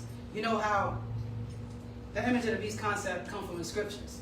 Now, take for instance, let's say we believed in the Bible. If we believed in it, right? There's a description in the Bible of Jesus, right? I think it's on Daniel's 9:7 or 7:9, something like that. Yeah. And it tell you that his hair's like wool, feet burnt like a furnace. Mhm. Now, because Caucasian men ran the planet for so long, or ran Christianity, do you see any images that they create that reflects that description? No. No. So they give you the image of themselves, the Mhm. beast man. Mhm. And why we call them the beast man? Why is it the image of the beast? Because we know that the beast that they're mixed with. See, humans on the planet, some are mixed with certain type of animals, and some are mixed with other type of animals. And some are just gods, right? Let me stop, right? So what happened is, the Caucasus, his mixture is of the canine, that's why that's his best friend, right? The porcine, which is the pig, that's why he's able to take heart transplants from a pig. You understand? The simian, Mhm. which is a monkey. Yeah. And then the last part is what's that? I said 3 is 4. 3, 4. 3, 4. Very good. All right. Are they No, that's it. reptilian? Homosaurus? The Pleiadians. We can say the Pleiadians and reptilians, right? Mhm. So we would say that they're 3/4 human. Right. I should say no, 1/4 human. Right. The 1% that's human is the Pleiadian gene that's there. You understand? And that's the gene in them that's humanoid. Mhm. But the other aspect is the dog, which is not. When you think about a dog, what happened to a dog if you're scared of it? What is it going to do to you? Attack you. Attack you. Yeah. So that nature is inside of them. You understand? The simian. What simians? Well, you have simians. Don't you have simians that have red hair? Mhm. Yeah, called orangutan. Yeah. That's one that came from them. That's one strand. What else? There's many other strands that's mixed in with them from their seed. Now, when it comes to us, the seed that's mixed in with us would be reptilians. Mhm. You understand? So we would call them in our culture the Ogdoads. And these reptilians were not flesh eaters. You understand? They was agreeable beings, right? At least the Ogdoads. But if you go to other beings that also tamper with our gene, that's another story, Mhm. right? Like the Meldekians. Why y'all women got the asexual style? Here we go. He just looking for it. That would all still go back into the woo. That is a concept that was taught in our culture to say that there was 2 zones on this planet, Right. right? Nupu, the positive side that we lived on as the cosigns or the sand people, right? And the reptilians who were herbivores Right. on one side. And then on the other side of the planet was Zupu, called Zupu. And on that side, you had the carnivorous beings. Yeah. The reptilians that was carnivorous, and there was a separation that separated us from them until that force field got took down. Mhm. And then they started to come on the side that we was on. Yes. So would they be a necessary part of balance, man? What's that? White folks, balance out whatever this is going on, and like yin yang type of thing? Like, Not with us. So I would say this. In nature, they're not a natural nature being. Right. Right? When I say that, the opposite to us as black people would literally be the East Indian. Not them. Because the East Indian is black, like us. Yeah. Only difference is what? Hair. Hair. Right? They would be the opposite. That's why what Caucasians did is they took the Indian culture. That's why they're called Aryans. That's what it is right there. Now, if you look up the word Aryan, you'll find that that word really relates to the Hindus. And they took that term and took it for themselves. You know what I'm saying? It doesn't relate to them. Caucasians are actually Indo-Europeans, meaning Indian Europeans. Because they will be a graftation. One aspect of their story is they was grafted from the East Indians to make them. So they graft the Asian to make a Caucasus Asian. You hear that? Graft the Asian to make a Caucasus Asian. And that's one aspect to their story. Yes? How did the dividing between the Nupu and... I'm going to give the class to my brother Sobek. You're good. You're like, okay. Yeah, I wanted to know, how did the division came about? How did they break the barrier between, how did that happen? I'm not sure of the specific incident, but something caused a interference in the energy grid that separated Nupu from Zupu. Right. And those herbivores were still minding their business, even though that zone broke. But the carnivores were like, new food over this way. So they actually picked up the scent of the Sands people and the herbivores. And because they are hunters in their very nature, they just walked across. They knew it was there, when it was there, because they couldn't get past it. It was literally like an energy grid that was separated. So there was no way to get around it. It's like anybody else. If you're in a fenced-in area and then you find a hole in the fence, the mischievous nature in you is going to say, let's go through the hole. And when the grid broke, it's like, let's go see what's over there. There may be more food. And as they started venturing into our side of the planet, they started to smell, pick up the scent of what? Meat, flesh. And that's why. So they, go ahead, the message to say what is I that? just want to follow this question. So Yes. what happened after that? Once they broke down, we know they started eating the Sands people. What was the intervention that happened? What came about from that? So now, when you talk about when the zone was destroyed, we're going to say it was destroyed because it was no longer there. And then these carnivores started coming over to the herbivore side, and they were dominating just because of their aggressive nature. Then you had what would be called meteorite showers that would actually restore the balance because there was an imbalance now. You had these meat eaters that were literally just running amok. They were just ripping up, eating up everything. And so even the Sands people, of course, couldn't fight and kill all of them. And herbivores were not aggressive anyway. So they were just being slaughtered. So our ancestors said, oh, we're going to shift the balance back and just send meteorites, what's the word? Calamity level event took place on the planet. And then that actually moved the axis of the planet to us. So does that coincide with that story that you're saying? Is that like the Great Wall of Fire at that time, or was that a different point? Yeah, no, that was it. That was it. Great Wall of Yeah, Fire? that was the, I don't want to say weapon, but that was the tool used to create balance. Okay. To erase the imbalance was the Great Wall So of that was Fire. part of the story when we were told before that some of the beings that were here were told to go like behind the waterfalls Exactly. and stuff like that. Exactly. Now, that's a good point. When this was going to happen, right? How did the people know to go where they were going to go? Is connected to the Father God. Because they were linked. Yeah. They made the link with their ancestors, right? The Right. Mokdamu, Right. the ancient ones. They made the link. So that what that meant was they were on the same frequency. And so they were actually told without having to come down and visit, because all the thought don't come down, right? So they were told mentally or telepathically or telepathy.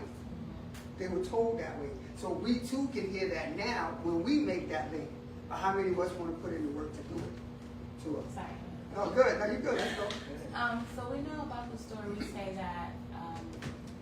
Okay, so I get a little confused with this story. Okay. The original story about our creation, we came from the stars, we seeded in the waters, and then we grew from the waters and came on land, right? Okay. But now, when you look at some like the dolphins or whales, Mhm. and you look at their anatomy, they have legs, they have appendages like hands and fingers and stuff like that. Yeah, the whales So definitely. would those be the beings that were originally on land, and when the calamities happened, they were told to go like in the waters again, and they evolved over time and became sea creatures again? Actually, Or no? they were in the water originally, Okay. came on land, and they were starting to adapt to land life. Right. So they grew their appendages, Right. right? And then when those great balls of fire and things like that were happening, they actually went back in the And water. that's where you see now you look at certain like sea creatures and they have like human like legs and things. Exactly, because they were in the process of evolution, Right. but it was disrupted by those calamities. And it's like, you know what? Let's just go home. My legs are there, but I can't run that fast. To outrun a great ball of fire. What puts fire out? Water. Let's go. They just went back like that. Exactly. But they were already stuck in that phase of evolution that they had. Trying to find the story of Nuku and Zuku. Let me see if I can find it real quick. Part of it is in the Earth and the Matrix. Yeah, yeah. It's in that. It's in also. It's in another one where the master teacher touches on. It might be his story, but in this one as well, it talks about the races. If I can't find it, we can move on. This is talking about the Rh negative blood types, mixing the trap to kill people, perceptions. And there's another scroll. If you find it before class, it actually lists the parts of the world that was considered Zupu. And then it lists the parts of the world that was considered Nupu, and then those in between, which would be the Asians. They are omnivores. Would that be, pots of rags? I remember reading that. It might be in one, yeah. He was breaking down, it was real, like, detailed. Very, Yeah. very, very, very, very detailed. All right, so yeah, I'll find it. If I find it before, I'll pass the class back to the Any other questions?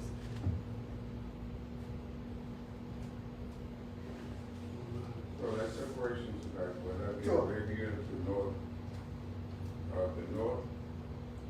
You can see Portugal, Spain, France, Italy, Germany. What is that you're reading? Which one? That's birth of the earth and Yeah, yeah, so yeah, there's geographical territories that were divided by this grid. This zone, it was a zone. It was a grid. So yeah, that's one of them. All right. So let's see. I got a question on one. Sure. It's from Chris McNeil. Said, have the master teacher ever spoke about multiple myeloma, and why is it that black people are the majority race that has it more than any other race? Thank you. No, I haven't heard specifics. That's dealing with anemia. Oh, okay. So again, a lot of the afflictions that we have when it comes to blood and the disruption in the balance of blood is simply because of mixing in. At one point, we had none of those afflictions. When we were first created and came onto the land, everything was alive. Everything. The water, the trees, the grass, everything, the oxygen, all of that. But due to mixing, we had certain afflictions because the root nature of us was trying to combat that. And then we put us over here for the last 400 years, or since the moon cycle. All those afflictions are taking their toll on us. So we have an imbalance in our blood, many of us, and it has to do with the mixing of the seeds. And we have it because we're the ones that are afflicted by that, right? Why? Why is the Nagaru always seem to be afflicted with stuff? Because we have what? 9 physical ethers. And we're the only race on the planet that everyone is tapped into or came from. So we have all this culmination going on inside of us, and it afflicts us to the point of a molecular level, to where even our blood sometimes is stained like that. You combine that with us eating wrong foods, things like that. All of that is a combination that affects us. So now we have our women who suffer at a higher rate of anemia, right? And like right now, not y'all, but it could be a sister India that may come to class, and we generate heat. Well, why would she be cold? Right? She's like, ooh, I'm cold, but it's really warm in here right now. That's because of the infection of other races, of lesser etheric potency that's damaging us to regulate our bodies correctly. And then, of course, as a woman, in her matrix, or her mathematical properties to her body, she passes that on to the children. Not that they're going to be born with it, but they have it in the DNA. So if that child is placed in the same circumstances or environment that caused the mother to have it, guess what? That child inherits it. inside of her, she passes it along, inherit. Any other questions? Look at that, I see. You know, a lot of the disease that God will have, isn't it come from the food that we takes in because we are not in the proper place where we were really grown. So they kidnapped us and brought us here, but they didn't bring our food with us. So we had to eat whatever we could find. Correct. Then within that, Mhm. the stress that we went through, Right. our ancestors went through, and they had us and they passed it on to us. So a lot of things Right. that is being genetically born, we're born with because of the way we've been treated and how we was brought over here. Right. So, Right. And you have to look at it like this. When we were kidnapped, as Zamal was saying, when you hear the term slave trade, like what was the trade? Look at the word trade on the other side of that. Trade is something that you do when you go into a business or you have a trade and you make money from it. So the slave trade in that context meant they were in the business of kidnapping us, right? So of course, if you kidnap somebody, you take them away from their home by force, you're not going to make it comfortable by bringing things from their home, right? So what happens is, right, our bodies try to adapt to this horrible food, these horrible conditions of daily life, right? And that the mother took in. And what else was taken in was fear. That fear became the way the mother thinks because she was protective of the children. So she would feed them this poison, the children. But by natural nature, we had other things that we could eat that would combat that, such as the water fruits and watermelons, but that wasn't enough to change the actual new introduction to the body's anatomy, right? So now that you're having to eat all of this stuff, and then what made it worse, the last 400 plus years, what happened? We became dependent on them, right? Even though a lot of our 3-4 generations back, they tried to hold on to some of those traditions and teach us how to grow our own food when we were, quote unquote, out of slavery, physical slavery, not to mention physical slavery, and we bought land and we bought farms. We were growing our own food. But then all of these other distractions by way of this Kakasu, this being, so that our children, their children, which would be us or the generation right before us or the generation mine or the one after, we no longer had an interest in growing our own food because it was quicker to go to the supermarket and get what they gave you. And now that we've forgotten a lot of that, we're actually perpetuating our own demise by being dependent on them in terms of where we get our food from, right? We need classes amongst the tribe for you women and men who know how to grow food. We need stuff like that to get back to natural nature. That's when we were aligned with what? Life. And we didn't know what death was. Now, what wasn't a thing that we experienced the way we do now. But we've been cut off in so many aspects of our own spiritual development that literally we think death is real. And it takes a lot of courage. You have to erase the fear that was placed in us to realize death is not the end. It is a transitionary state. That's why we don't call it death in our culture. It's transition. That's what we're saying. So a lot of that took place. And when you have generations of parents, not just the mother and the fathers, of trying to preserve their children as best they can in these horrible conditions, you get that, these body afflictions. Because even by nature, we're not even on the same or correct circadian rhythm. That would help. If we let the body do what it does naturally. Instead, what do? We overfeed it. We overdress it. We do all these things to the body and forget that the body is an autonomous system. And if you don't think so, anybody that's watching or listening now, if you don't think the body is autonomous, everybody right now stop thinking. Just turn off the thought right now. That's hard to do. Before you do that, stop your heart. Then turn off the thought. oh, you're dead. And then while you're doing that, count to 1,000 without thinking it. You can't. It's autonomous. But instead, we actually suppress it with habits that we picked up from somebody else who wasn't here when we were first here. So we have to erase all of that wrong knowledge and start accepting who we really are. And that comes with living by the soul. Stop being so attracted to the body. Yes, you take care of the body because it houses divinity. But you don't put what you're doing to the body without considering the effects that it has on the spirit. You know what I'm saying? And it really begins with the food that we intake. Food meaning physical food and mental food. We have to get rid of that garbage that doesn't benefit our natural nature. Because they came along as unnatural nature, but that's still in natural nature. Because it took things of natural nature to be combined to make this unnatural thing. The fact that it had to be made puts us in the realm of unnatural. Because everything that's natural came about by creation. And of course, yes. And you were saying about the food. Yes. About eating correctly, and if you buy it from the store nowadays, even if you're Correct. not buying it from the store. Correct. And you're buying seeds to plant your own garden. Right. You have to make sure the seeds are the right seeds, that are organic seeds, and not these Processed. seeds that they are already genetic modified. A GMO, yes. Yeah, GMO, Yes. and you can only plant them one time. And how what happened with me, we were living on Hansberry. When I first got there, the sister, we had a little garden in the backyard. We planted, and everything was going good. The rabbits, everything was jumping over the fence, eating You had rabbits? eating the food and going under the thing, eating the food. So the next year we decided, okay, let's get some seed and we just planted it. No, nothing touched that stuff because it was a genetic modified seed. So Tomatoes lands even Yeah. through the snow. It was just beautiful, just sitting there. He said, "This is not real." She bringing it in. Come on, we're gonna have soup. I said, "No, we're not. We're not gonna eat it." It's sitting out for a year. So you have to watch. Even if you get seeds to start your garden growing, you got to make sure it's the right one. That you can regrow that same vegetable or fruit that you grew. You can take that seed and use it again. If you can't use that seed twice, I'm glad you said something that. is wrong. That seed is not Right. I'm glad you natural. said that. It's not natural.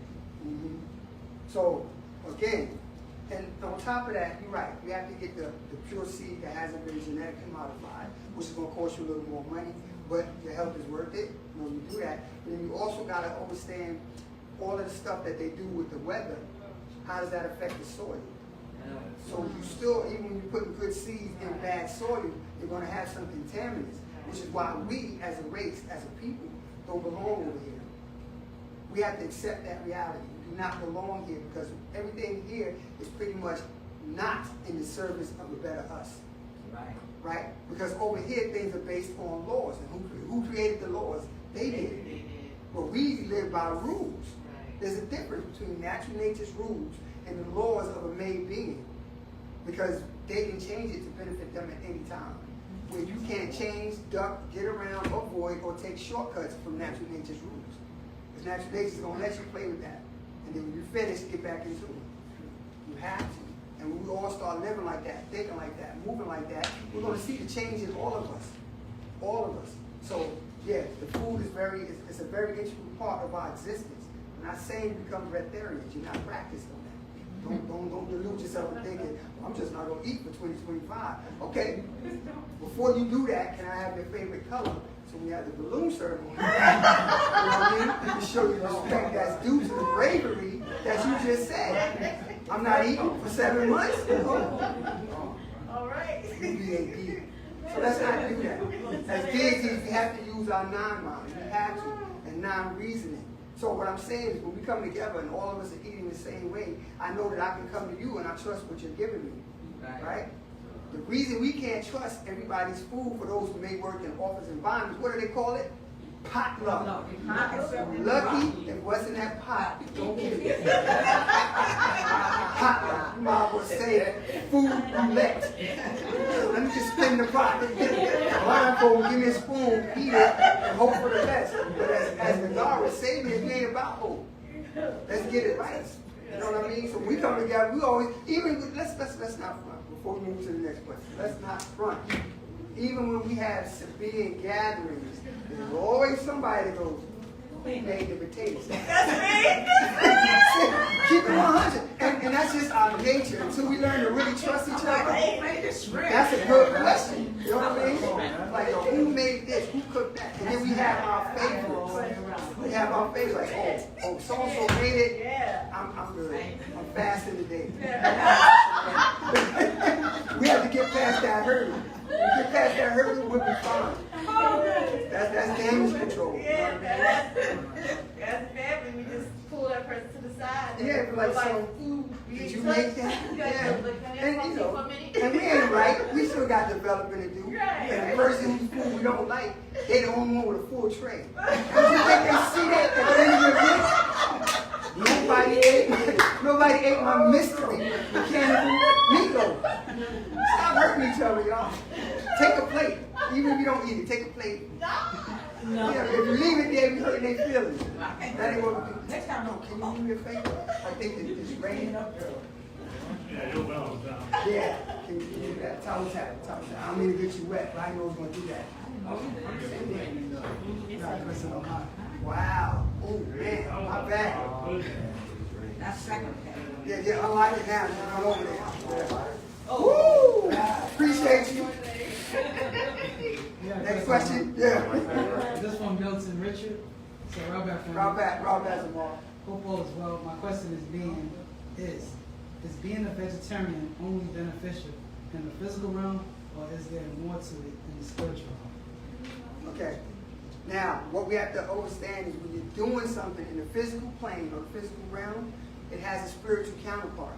So if you're a vegetarian, which is what we were at our first creation, if you're doing that, then you're lining yourself up to have all the spiritual energy that's required to get you to the higher planes. My bad.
master teacher's saying where this comes from. Let's go to verse 209 and tell me this is the same as yours. It begins with you find. Okay, good, so we're on the same one. So verse 209, the master teacher YAANAN says, you find 2 in the book of Revelations 9:11. Now compare chapter 9, verse 11 to the date 9/11/2001. And the elected President Bush, which in Hebrew had Strong's number 954, meaning disappointed, delayed, shameful. The little dragon of the Skull and Bone Order, Hell's Fire Club, Genesis chapter 3, verse 22. As you see on their doorpost on Yale University, their temple 322, related to Genesis chapter 3, verse 22 to 24. Cherubim and the cherub of Ezekiel 28:14. The devil from his father, the big dragon. So now, let's talk about the first part. The big dragon would be Bush's father. So this Bush, that was the president at the time of 9/11, is the son, the little dragon, right? And then he has it right here in the book. George Herbert Walker Bush, 41st president, that's the big dragon. His son, George Walker Bush, 43rd president, which is the last Euro-American president. So, verse 210. So in 2001 AD, Bush went to New York, the New Babylon, and triggered the words Abaddon and Apollyon, and Wu-Sabat bin Laden triggered Abu Din. All are linked to the end of 6,000-year rule of the Adamite seed, Revelation 9:11 to Revelation 18. So now, when we talk about the trigger of words, those were words from their order that they were in, the Skull and Bone order. So they had trigger words. So although the president acted like, oh, we hate Osama bin Laden, how many of y'all know that when 9/11 happened, Osama was here? Sure. And his family was here. And they put them on a private jet and took them back home. Right. So if they were enemies, how are you escorting them to safety?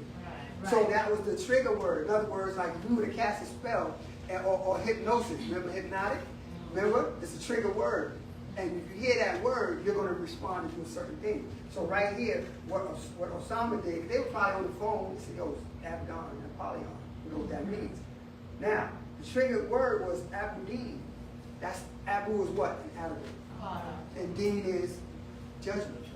So the father's judgment, that, in other words, they were going to make judgment on America. For their own reasons that we know is beyond what they told us. So that's what that was. That trigger word was for Osama to trigger his cells here to pretend to be the ones who blew up those buildings. Yeah, and because of that act, they're trapped. Brother, I should want to do. Yo, why do what I should, brother? That's what's the limb there, all right? See you later, though, man. I see you. All right, nice to see you. Right, JJ? Why do? Yeah, I'm sleeping. I'm sleeping. Yeah, that's what that was talking about. Because those are the cherubs. Do you have any other questions?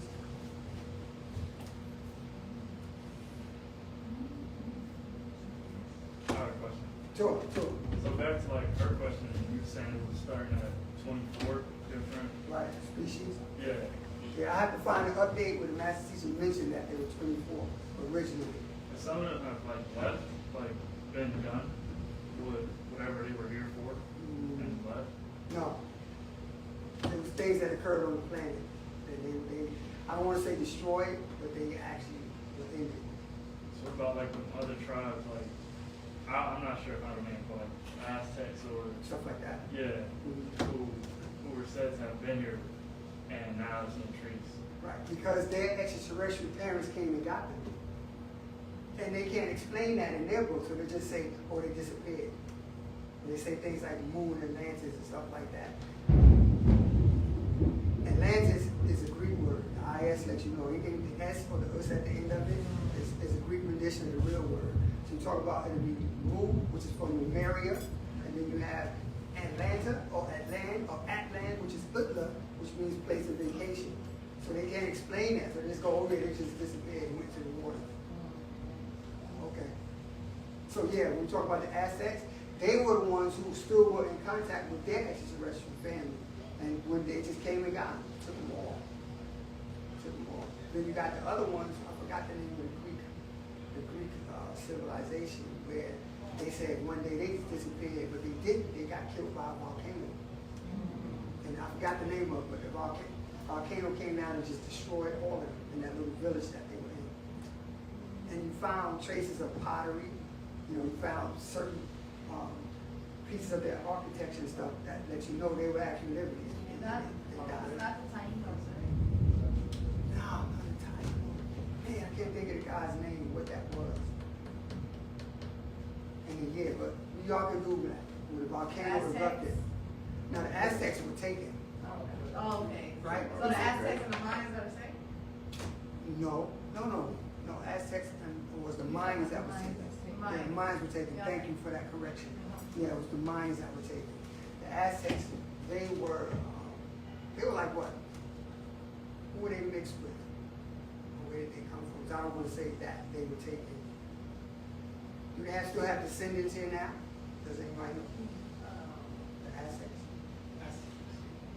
Yes. Mexicans, right? Yeah. So they took off. They weren't taken. My bad. Erase that. They pretty much the same. Yes, bro. The Aztecs and the Mayans are Pretty much the same. Oh. Yeah. Yes, bro. We're saying that some of those spots, like Aztec and Mayans, Right. those cities are already there, but there's groups of people that moved in and settled in and took credit for that. Like they were the guys that were there, but the guys that were there was like us. Of course. Of course. Every root civilization or people were melanated. And then you had people who moved in, like you said, or mingled in. Moved up to certain positions and pushed some of us out. And they had some of their stuff or code. They kind of like pervert. That's a good some word. of the stuff. But that's not how it originally supposed to be. Like energies and certain things like that. But they gotta do, blood rituals. Certain things that you would normally do because they need to take the power from somewhere, but they didn't know how to do it. They didn't know the original. Right, because they didn't have those sciences because they weren't there when they were being used, right? So anything that incorporates blood, sacrifice, ritualistic killing of animals onto people, that goes back to the extraterrestrials who are bloodlust beings, and they require that to subsist off of these offerings. That thing is like when you do stuff like it's like you take a loan, you gotta pay it back. Where Yeah. they don't know how to just tap in. Right. The energy that's free. That's free, They right? gotta they gotta do the contract or something. Those are higher sciences that they're not privy to. It's not in their nature. It's unnatural for them to do that. Tua, Can I ask you to break down something for me, a I'll do my postural best. Which one? concentration? I like that one. Okay.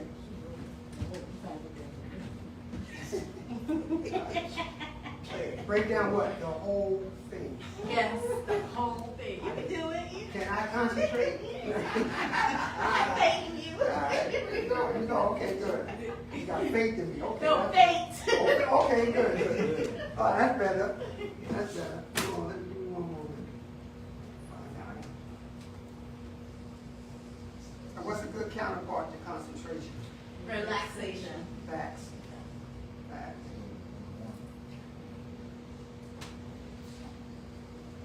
I usually keep them together, but. All right, so what we got? That's it. You guys. Oh, wait a minute. Oh. Was that just a tag team? Oh, wow. So you know what? I'm getting a strange feeling that they want to ask these questions and they want us to answer them. And I don't see one bag of onion and garlic chips. I don't see I no want to talk about it. fried Well, here they go. Okay. We're going to class tomorrow. Let's ask these questions. Okay, all right, go ahead. We'll do our best. We'll definitely do our best. What's good? But it's not gonna help you. You got to go in your book and Yeah, I didn't read. Yeah, it's not gonna help. Oh. Okay, all right. Hey, I do, brother. Get home safe, all right? See you soon. What do? Was it verse 4? Okay, verse 4 it refers to ethers. So how does the concentration mentally connect with the ethers? Okay. So let's go with 4 and let me know if that's the right part that we're on. Yeah. So verse 4, Bible says, by mastering concentration, those beings, the 29 or more spirit beings, both agreeable and disagreeable spirits, or specters, spooks, ones who appear from the lower realms or abodes, cannot break into your thoughts and control your nefast self, linked to your ka spirit, then onto your nasham breath, also linked to your ka spirit, and your nasham breath linked to the ba soul, linked to the akak ether. Okay, so let's go back to the beginning. Right here, the master teacher is saying, when you master concentration, you're not able to readily identify those 29 spirit beings, or the spooks, or those who appear. That goes to reflection and projection. We'll go over that in a minute. But what happens is the master teacher is saying, when you master concentration, those beings from the lower realms, they can't break into your thoughts. What that means is concentration is accompanied by your psychic self-defense. And when you master that concentration, they can't get through. Why? Because master takes you to a higher realm, as in non-ether. Non-mastery keeps you within reach from those beings from the lower realm. Because when you don't master it, guess what? There's things a person can say or do that will trigger you and make your continence fall. Once that happens, guess who jumps in? Them. Because they're down there waiting for you to get angry about something, right? So now, let's carry the rest of the paragraph where the master teacher says, this is what happens when they break into your thoughts. They control yourself, which is linked to the ka. And then the breath, which is also linked to the ka, and the breath again, which is also linked to the soul. So if they can get into the spirit and control it, now they have access to the soul. If they can get to the soul and control it, now you're living not by your soul, but by that person that's driving you, one of those spirits. That soul, because it is a soul, is linked to the oversoul. So by concentration and mastery of it, prevent any of that from taking place. Because you dwell mentally on a higher realm that they can't reach. The lower level. So basically he's saying that when you have strong concentration, Right. which is like when you're trying to meditate or you're attempting to meditate, Right. and on a higher frequency to bring yourself to ground yourself or whatever, Right. they can't break into Correct. that frequency. Correct. Because the frequency is out of their reach. Right, and so so like YAANAN, he emits the green light, and in his, exactly, and one of his takes, he says, Visualization tape. right, he says, Imagine that green light is coming in the envelope. Right, You may want to cry. You may want to laugh. Welcome that. Right. He also says that same tape that the reason you want that green healing force around you because it protects you from all negative forces. So not just through that meditation ritual, but you can basically maintain that every day of your life, as long as you have a strong concentration on seeing that around. If you master that, remember I said, listen to this, even if it's not playing. So you'll hear it. You'll still hear it. Right. That's mastering that. You're actually pulling the sound of that ancient instrument to you. And when you hear the sound, now you're gonna hear the voice that was accompanying the sound that's giving you directions to protect yourself. Well, okay. All right. I understand that. Okay, we're back on. Oh, you back on? Okay, appreciate y'all for holding up, being very patient. And notice the rain stopped, right? Yes, moved out there. And it says in concentration, it's not gonna be easy. But it can be done. That's right. It It's can be difficult. done, but it's gonna be difficult. That's right. You're right. And It's you're gonna 7 have things gonna come up in your Oh, yeah. mind when you are concentrating. Oh, yeah. And even though, don't give up, but still keep doing it. Keep doing it. Yeah. Keep doing it, sooner or later it works. That's right. Now, what do you need? That's a good point. What do you need during that process to not give up? What do you need? And you have to have this with yourself. What do you need? Patience. Be patient. Hey, but see, they got us so sped up. We were talking about that move there earlier. They got us so sped up and so distracted with all these things, it's very hard to be patient. If you don't get what you're looking for at the first 10 seconds of the commercial, you're already doing something else. The first 2 minutes of a conversation, you've already moved on. We have to learn to slow that down and focus and concentrate on what's being said to it.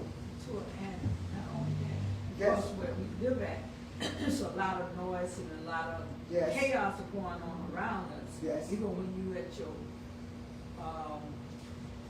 best during your concentration. The only way somebody may be living over you, under you, somebody may come past with a noise in their car, making a whole bunch of music, and you doing it, and they break your concentration, Yep. but still you can start over and keep going because it definitely takes a lot.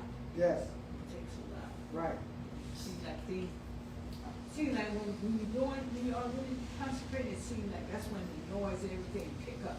It's like they know you concentrate now. I'm coming after you. Because something happens when we're in the process of concentrating. What happens is we become more hypersensitive to everything around us because you're actually blending into oneness with everything around you, including the disruptions. But then you have to learn how to tune that out. And by concentration, you could be in a room where everybody else talking and you hear nothing because you're so focused on whatever it is. That candle light, that green light, that image of the master, the image of someone you love. That's another way that helps when it's time to talk to you in this hour. Learn how to concentrate on them. The picture is cool, but get to the point where you don't need the picture. You can just call them up through the mind's eye. That's the true vision. The picture may have a background. You're looking at the face and you see the tree back there. Right. You know what I mean? But when you just picture them, their face, their image, and as they come as an electromagnetic being come a higher realm, you just see them. Right? So when you learn how to concentrate, a lot of that happens. You do become hypersensitive to everything around you.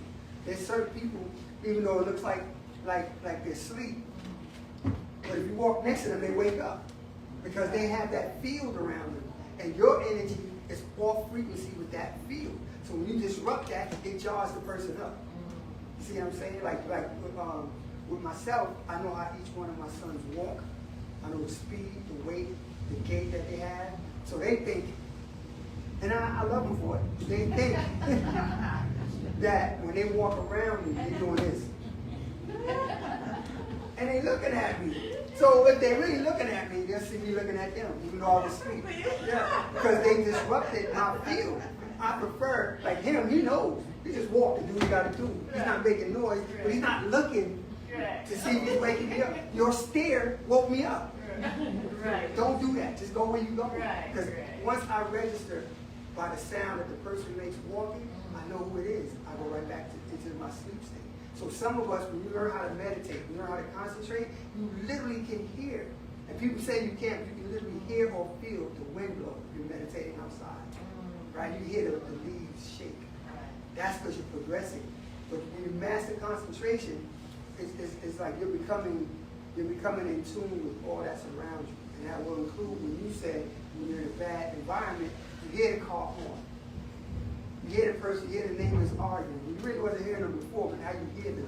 Because there's some beings, whether consciously or unconsciously or subconsciously, are against your progression. They don't even know, sometimes they're not even aware that they're against it. So when you're trying to read, they got a story. Right? That one friend, you love them, and you love them, you know, and you know, they know that you know you're getting ready to change. But they want to call you to talk about something so far beneath non-ether that you had to, I should turn your phone off. Right. I'm not doing it to ignore you, but I love Panatharu and my progress more than I want to hear about the shoes you bought. See, I can wait till 9:30 to it. Can you connect what you just said to verse 7? Oh, let's go back to verse 7.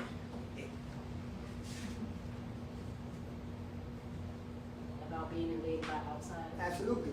So connect which part? So here it says it's about your DNA, your genes, and your chromosomes. So That's right. how do your chromosomes, I understand the DNA part, but how do your genes and your chromosomes, how is that affected by concentrating or not concentrating? Okay. So depends on, let's go back. We did 4, right? So, okay, 5. So in fact, concentration is a very important principle in Wu-Sabat. 6, it is for Nuwapians who seek to take control of their own emotions, moods, actions, and lives.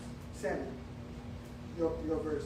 As most of you know, our DNA, your genes, I think that word should be your DNA, but your DNA, your genes, your chromosomes have been invaded by outsiders.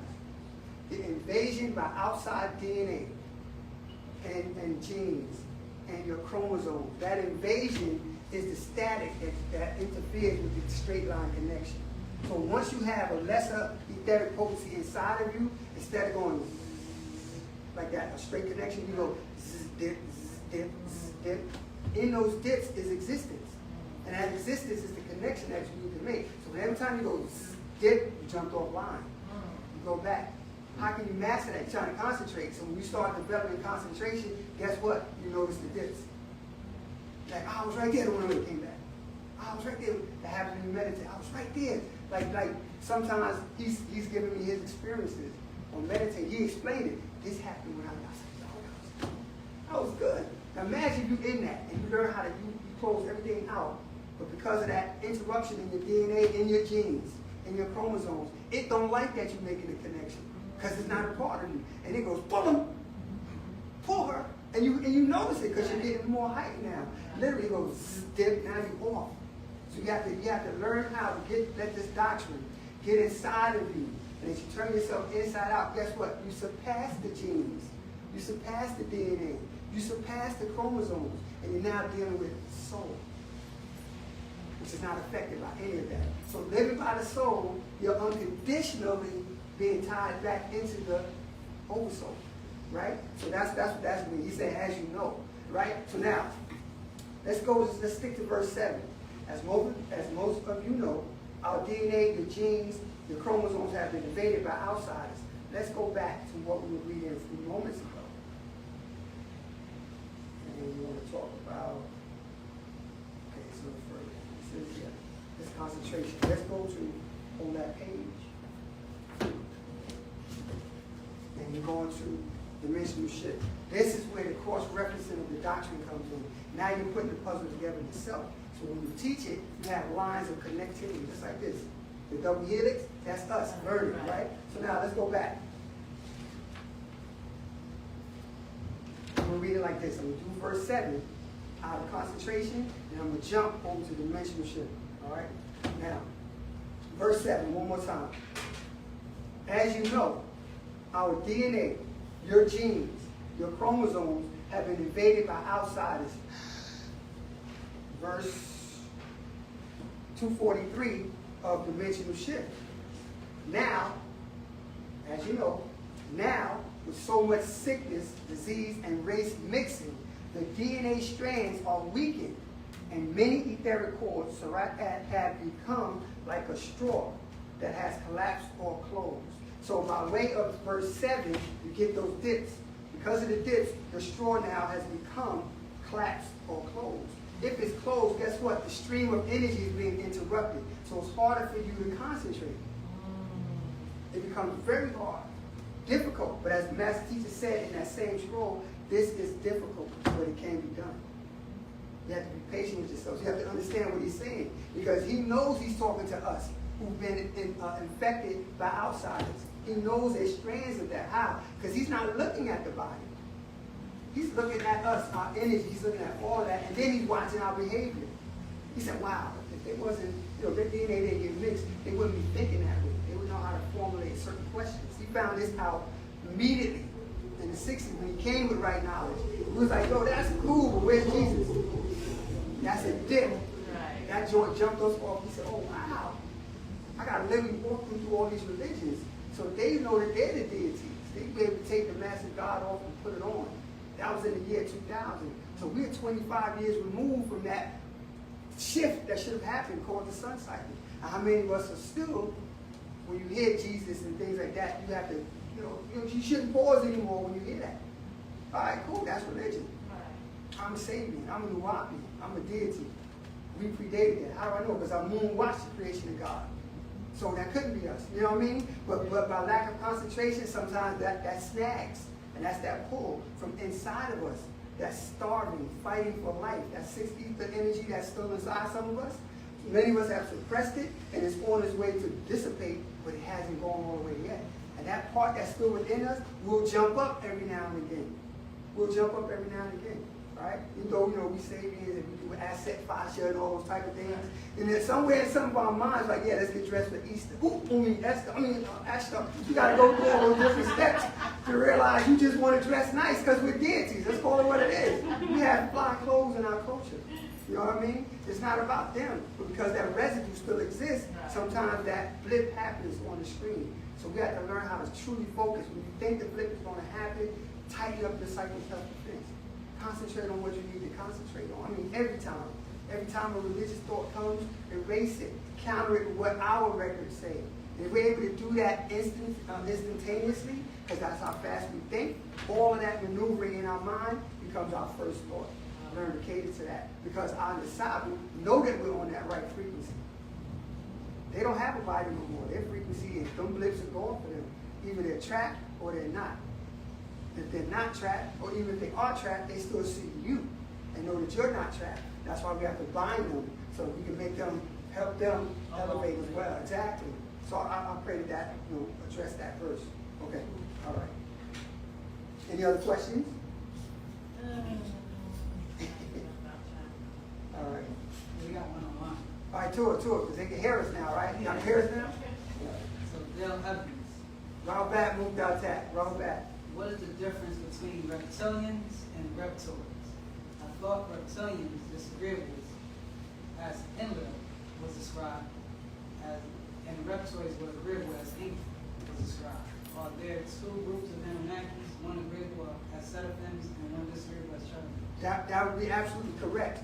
We talk about reptoids and reptilians, those are just two different species of the Anuna, right? We have to get, when we talk about them as far as the original species of them, don't even put the key on the end. That didn't happen until they got down here. That was an act. So yeah, the Anuna come in different species. As we were saying, just like the Agoags, those would be, right, a reptilian. But that's a reptilian that doesn't eat, doesn't have bloodlust, right? So you have the other reptilians and reptoids by different species of them. And I think we have it in there. There's different species of them, and they have different natures. They have different natures. You knew that Enki had a positive nature because when he went to Khafre and Ka, he came up under Parnathala. That wasn't against his nature. Otherwise, he'd have been fighting to do that. But he had a child, 7 children, who actually turned on him because he was positive. They don't like him because he was on more of a positive nature. There's several scrolls that list, I think, Moonbam, here you go. In chapter 16 of Patakro, the decision, the master teacher is talking about these draconians. And I'll start with verse 5. The Bible teaches us about these reptilians, extraterrestrials. 5. The draconians came 100,000 years ago from YAANAN. That's a place. YAANAN is talking about the Draco star system, right? 6. They in time worked together and got way into Orion's northeast gate, Aldebaran star system. 7. There are species of each group that come and go. 8. Uwapians and Wunuwap. Here are some of the alien species that live or visit the planet Earth. 9. This is where you're talking about Mukdal Tat, when you say you thought that Enki was one and Enlil was another. 9. Many are benevolent and others malevolent. Both appear in the Bible and the Quran. 10. Many of them have experimented on humanoids while others crossbred, cloned, grafted humanoids and beasts. Azumal mentioned that earlier. 11. So the end result is many subspecies of creatures. Here is a list of just a few, meaning there's more, but Baba gave us this list in our tongue. You have 27. We'll be 9. He said, now shut up. 27. All right. 1 is the Mudbabu, lizardoids. 2 is the Mudanu, snaketoids. 3 is the Murmadu, grays. 4 is the Mubadu, tyrants or humanoids. 5 is the Munfalu, fallen ones. 6 again, you have a different species of Muzaradu, grays. Then you have the ones that come like this, the Muzaru, germs, virus. The Mugwadu, ghouls. Mutnanu, draconians, reptilians. Mutpahu, insectoids. Muganu, mantis. Mugwanu, gnomes. Mugradu, seminoids. Mukmaru, Pleiadians, humanoid. Mudra'u, Garos. Mujnanu, humanoid, demons. Munaku, incarnate aliens. Mudadu, specters. Merzaku, etherians. Mudyafu, ghosts and spirits. Muhashu, monsters. Mujanu, hybrids. Murfaru, incubus or ifrits. Mudgatu, fiends. Muksalu, Orionists. Mutzba'u, Syrians. And then you have the Muayashku, the Arcturians. Now, the Master Teacher says in verse 13, some are humanoids, others can't be described. And I'll stop because it's going into the different names that they come into the Bible. But yes, there are many species of them. So you have the reptoids that are one species, they look a certain way. Then you have the reptilians, and then you have the ones that can take on human shapes, humanoids. So yeah, you're right. And each one has their own nature, but they all are divided up into two: benevolent or malevolent. You don't want to be on the radar of the malevolent one. And how do you get off that radar? By stop living in the image of the beast, because they were made as a recipe. To put it, plain language address, they were made as a recipe, and so everything they eat is adding to the recipe. They just don't know that. They don't know that everything that they eat is a part of the recipe, which is putting them on the menu. And those of us who live in that image, to try to mimic them, we're actually putting ourselves on the radar of those beings, because the properties and the foods that they have us eat drops us etherically. So now we vibrate and we hum. We make a sound. The body emits a sound. And if we eat all the things that they're having us eat, all the commercials now, the majority of them have what? Bacon? Some type of pork on it, right? Even the pizza, you got the different, put the pepperonis on it. Go double deluxe, pepperoni and sausage. Put down donuts. Man, just donuts. why don't you just wear a spoon on your back, so when they come, you can just slide over. It's done. Yeah, don't forget about the blood and the bread. The blood and the bread, of other things. So they put all of that because that's seasoning for these beings. And when we eat that willingly, we're seasoning ourselves. And those seasonings, again, the food that we intake affects the vibration of our bodies, the calibration of the soul, the frequency and the density of the spirit. So it's not strong enough to get us out of here to the higher planes. And once you get, let's say you don't. Let's say you transition and you didn't really practice the rules of natural nature. We're going to call it that. You didn't practice that to the fullest. You did your best. You did your best. But you knew, right? And you made a top drawer. You made a decision. Let me eat this. And some people say, oh, my grandmother ate it, or nobody died yet from it. Okay, cool. Now, when you transition, you actually tore fabric in the lining of the spirit, which you needed as a carrier to the soul to get you to the plane of souls. So on your journey, you run out of etheric gas. And now you're trapped in one of those planes with who? Them. So they can torment and feast on you, even if it's only on a spiritual level. Right? So many of our Nasabu may be in that state.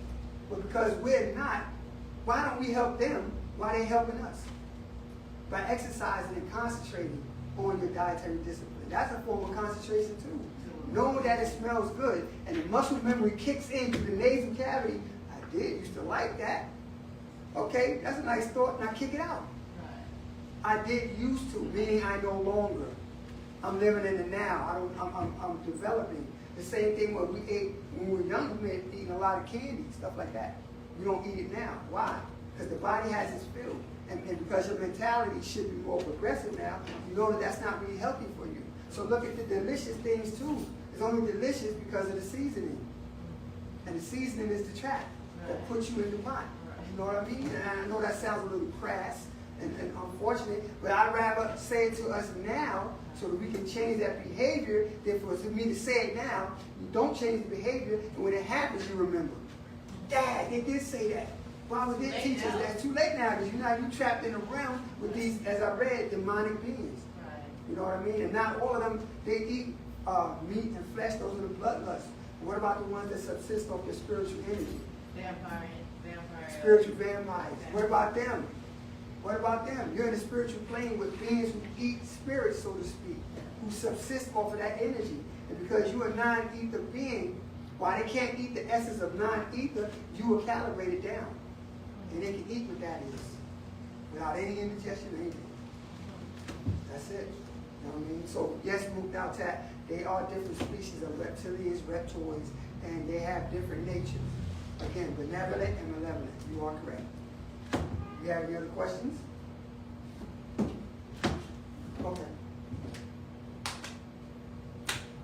So, what do we want to do? You going? Try to say, move down. That's what Solemnity will do. What's your? All right. So let's talk about the soul and the spirit. We can round it out with that. There was an update from 2012, point number 6. The master teacher is teaching us about the soul, the spirit, and the body. Real one point, he just touched on it one point. The master teacher says the soul is unconditional, the spirit is conditional, and the body is conditioned. We've gone over this before. Once the soul separates from the body, it's like a placenta separating from the body. The soul either goes to Orion or Sirius, like when the tomb of Asur was discovered. There was no body, yet a submerged stone coffin. The soul traveled on through to Orion after the opening of the mouth ceremony, one of those rituals again, right? So, after the opening of the mouth ceremony was performed and the body was left to decay in the coffin, the soul does hover near the body for a period of time. Now, if the soul hovers near the body for a period of time, then what is the connection between that, other than the soul know that that's the body it came out of? Or is it connected by some etheric principles, which would be the two glands that are actually coming out? That like we read in the menstrual shift, the soul hovers near the body for a period of time because the soul remembers when we didn't die. It remembers when the DNA was supposed to come together, right? So that it would know how to go through the Sarat. It's waiting for that. And because some of us dropped down so far, the opening of the mouth ceremony was one of the rituals that would help calibrate that. So the soul stayed around the body until that happened, then it moved on, right? So now, knowing that the soul is unconditional, the spirit is conditioned, and the body is conditioned, we will walk over now to Patarak, 30 spirits, verses 57 to 67. So the master teacher BABAH YAANAN is saying, 57, the BABAH soul knows no kind of fear, yet the Ka spirit fears for the feeling of this jasad flesh. 58, so the Wapians, I BABAH YAANAN say, live by the soul, not the spirit and the body. 59, Wu-Sabat is medicine, a cure for your Makwan or your Mukwan being. 60, I come like a doctor with medicine to cure you. 61, welcome me into your dreams and visions. Why? 62, because no evil or wicked spirit can take my form. So if he comes, it's him. But if you ain't locked in on that, and you can't remember what he looks like, which seems impossible, but if that's the case, and he comes to you, that's why he said, I've come to y'all many times in dreams because you called me. That means you were linked. And then when he got there, you were just staring at him. He's like, what do you want? And you still staring because it's him. Well, if you called him, don't you have something to say? But if you're not concentrating, or the blip happens when he's there, he just goes, okay, and he walks away. And then you wake up and say, I had a dream about BABAH. What happened? I don't remember, because nothing happened. He didn't say anything. So anyway, the master teacher says, as no mortal can pretend to be me or teach what I have returned to teach you. 64, it's time to renew your story and restore the full power of your 9 etheric being, 9 mind, the full power of your BABAH soul, and link, again, the link to your ancestors, Panadaru. 65, so live by your BABAH soul, and you will not gratify through desires the sinful, wicked spirits linked to your jasad flesh by nature. 66, because wickedness and sinful ways are whispered into your Akal mind. Verse 4, again, they will whisper if you don't concentrate. Until you master that, they will whisper into your mind and are in your nature after 6,000 years of mixing with the cursed seed of Canaanites, the Celtic, and their many sub-races. 67, the wicked and sinful nature desires what is contrary to the BABAH soul, and the BABAH soul of 9 ether is contrary to the spirit, and the 6th ether, which is death or ghost. So when you start living by the soul, you put down the desires of the spirit and the body, and you can go where you're going. Is that enough? We have that story. Is it complete? No. Let's go to actual fact 73, which is called his story. Now, let's go see if this is the right page. No, it's not. Okay. Okay, all right here.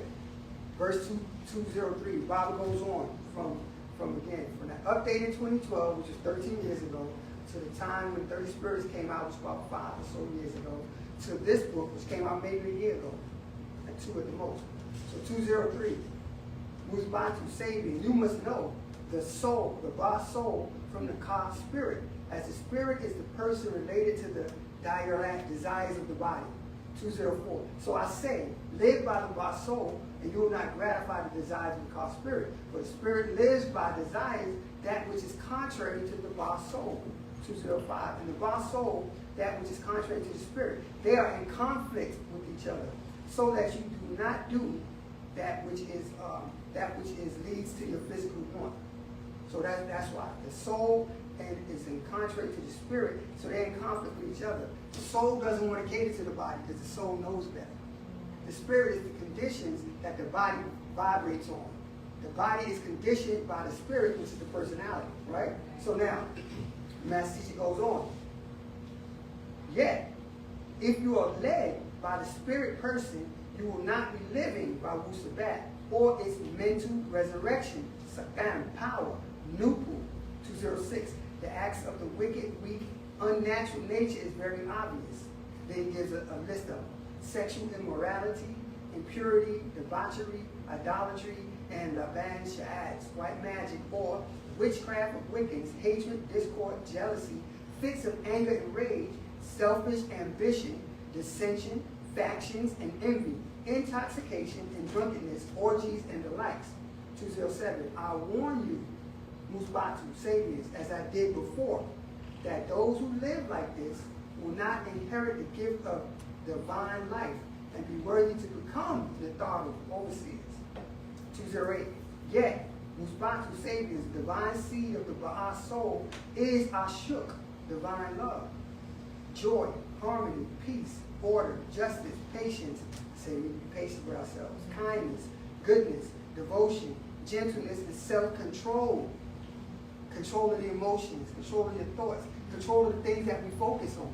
Stop focusing on the distractions. You'll never focus on anything. If 10 things come at you in an hour and you want to be a part of all 10, you're not focusing on none of them, right? So now, self-control. Control of the spirit against such things as desire. 209. Because desire is the road to sufferings. Do not be deceived. Truth is truth. Fact is fact. And faith is faith. Hope is hope. Seek truth. Seek facts. Avoid faith and avoid hope, and make your wish come true, because you reap what you sow. And I'll stop at that. So again, there is a divine mission that we need to complete, and we can't complete it if we don't take it serious.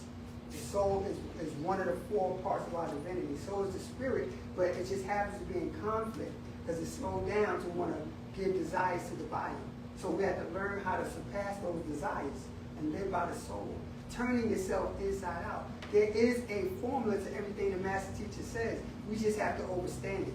Stop taking everything like just, okay, turn yourself inside out. Well, that's impossible. You just made it impossible. Right. We just read the only way you trap yourself is you. Right. By limiting the things that you can do. He just said we have divine powers. 9 minds, deity of deities. Not just deity, deity of deities. That's us. So until we actually tap into that and start living by that, we're going to have conflict between the spirit and the soul. The soul wants to do something and the spirit is conflict. And that's when you have that first thought and then you talk yourself out of it. Mm-hmm. Who is that? That's you. Talking you out of doing what's right. That's the spirit. Because the spirit wants that desire. He desires something that the body can feel by way of stimulation. Where the soul is a higher vibration that all of you feel. The soul, when it vibrates high, the spirit feels it. It vibrates. The body feels it. It vibrates. That's the journey that we need to be on. All right? Do you have any other questions? If not, yeah.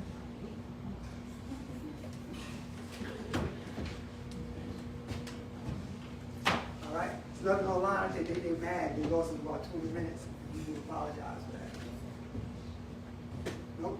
All right. So with that, I do want to say Tawu Kum. If I can ask my brother to come up please with me.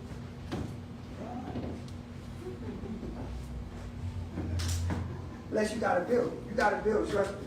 Got something to close out with? Okay. That's not my winning. Let me stop. Oh, don't start. Right? Look, she's like, go ahead, bring it. You ready?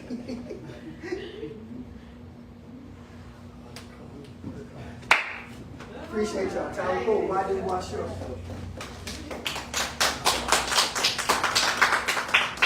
Wadu Washuk, we're sorry. See y'all next week. Apologize for that sound. Again, Wadu.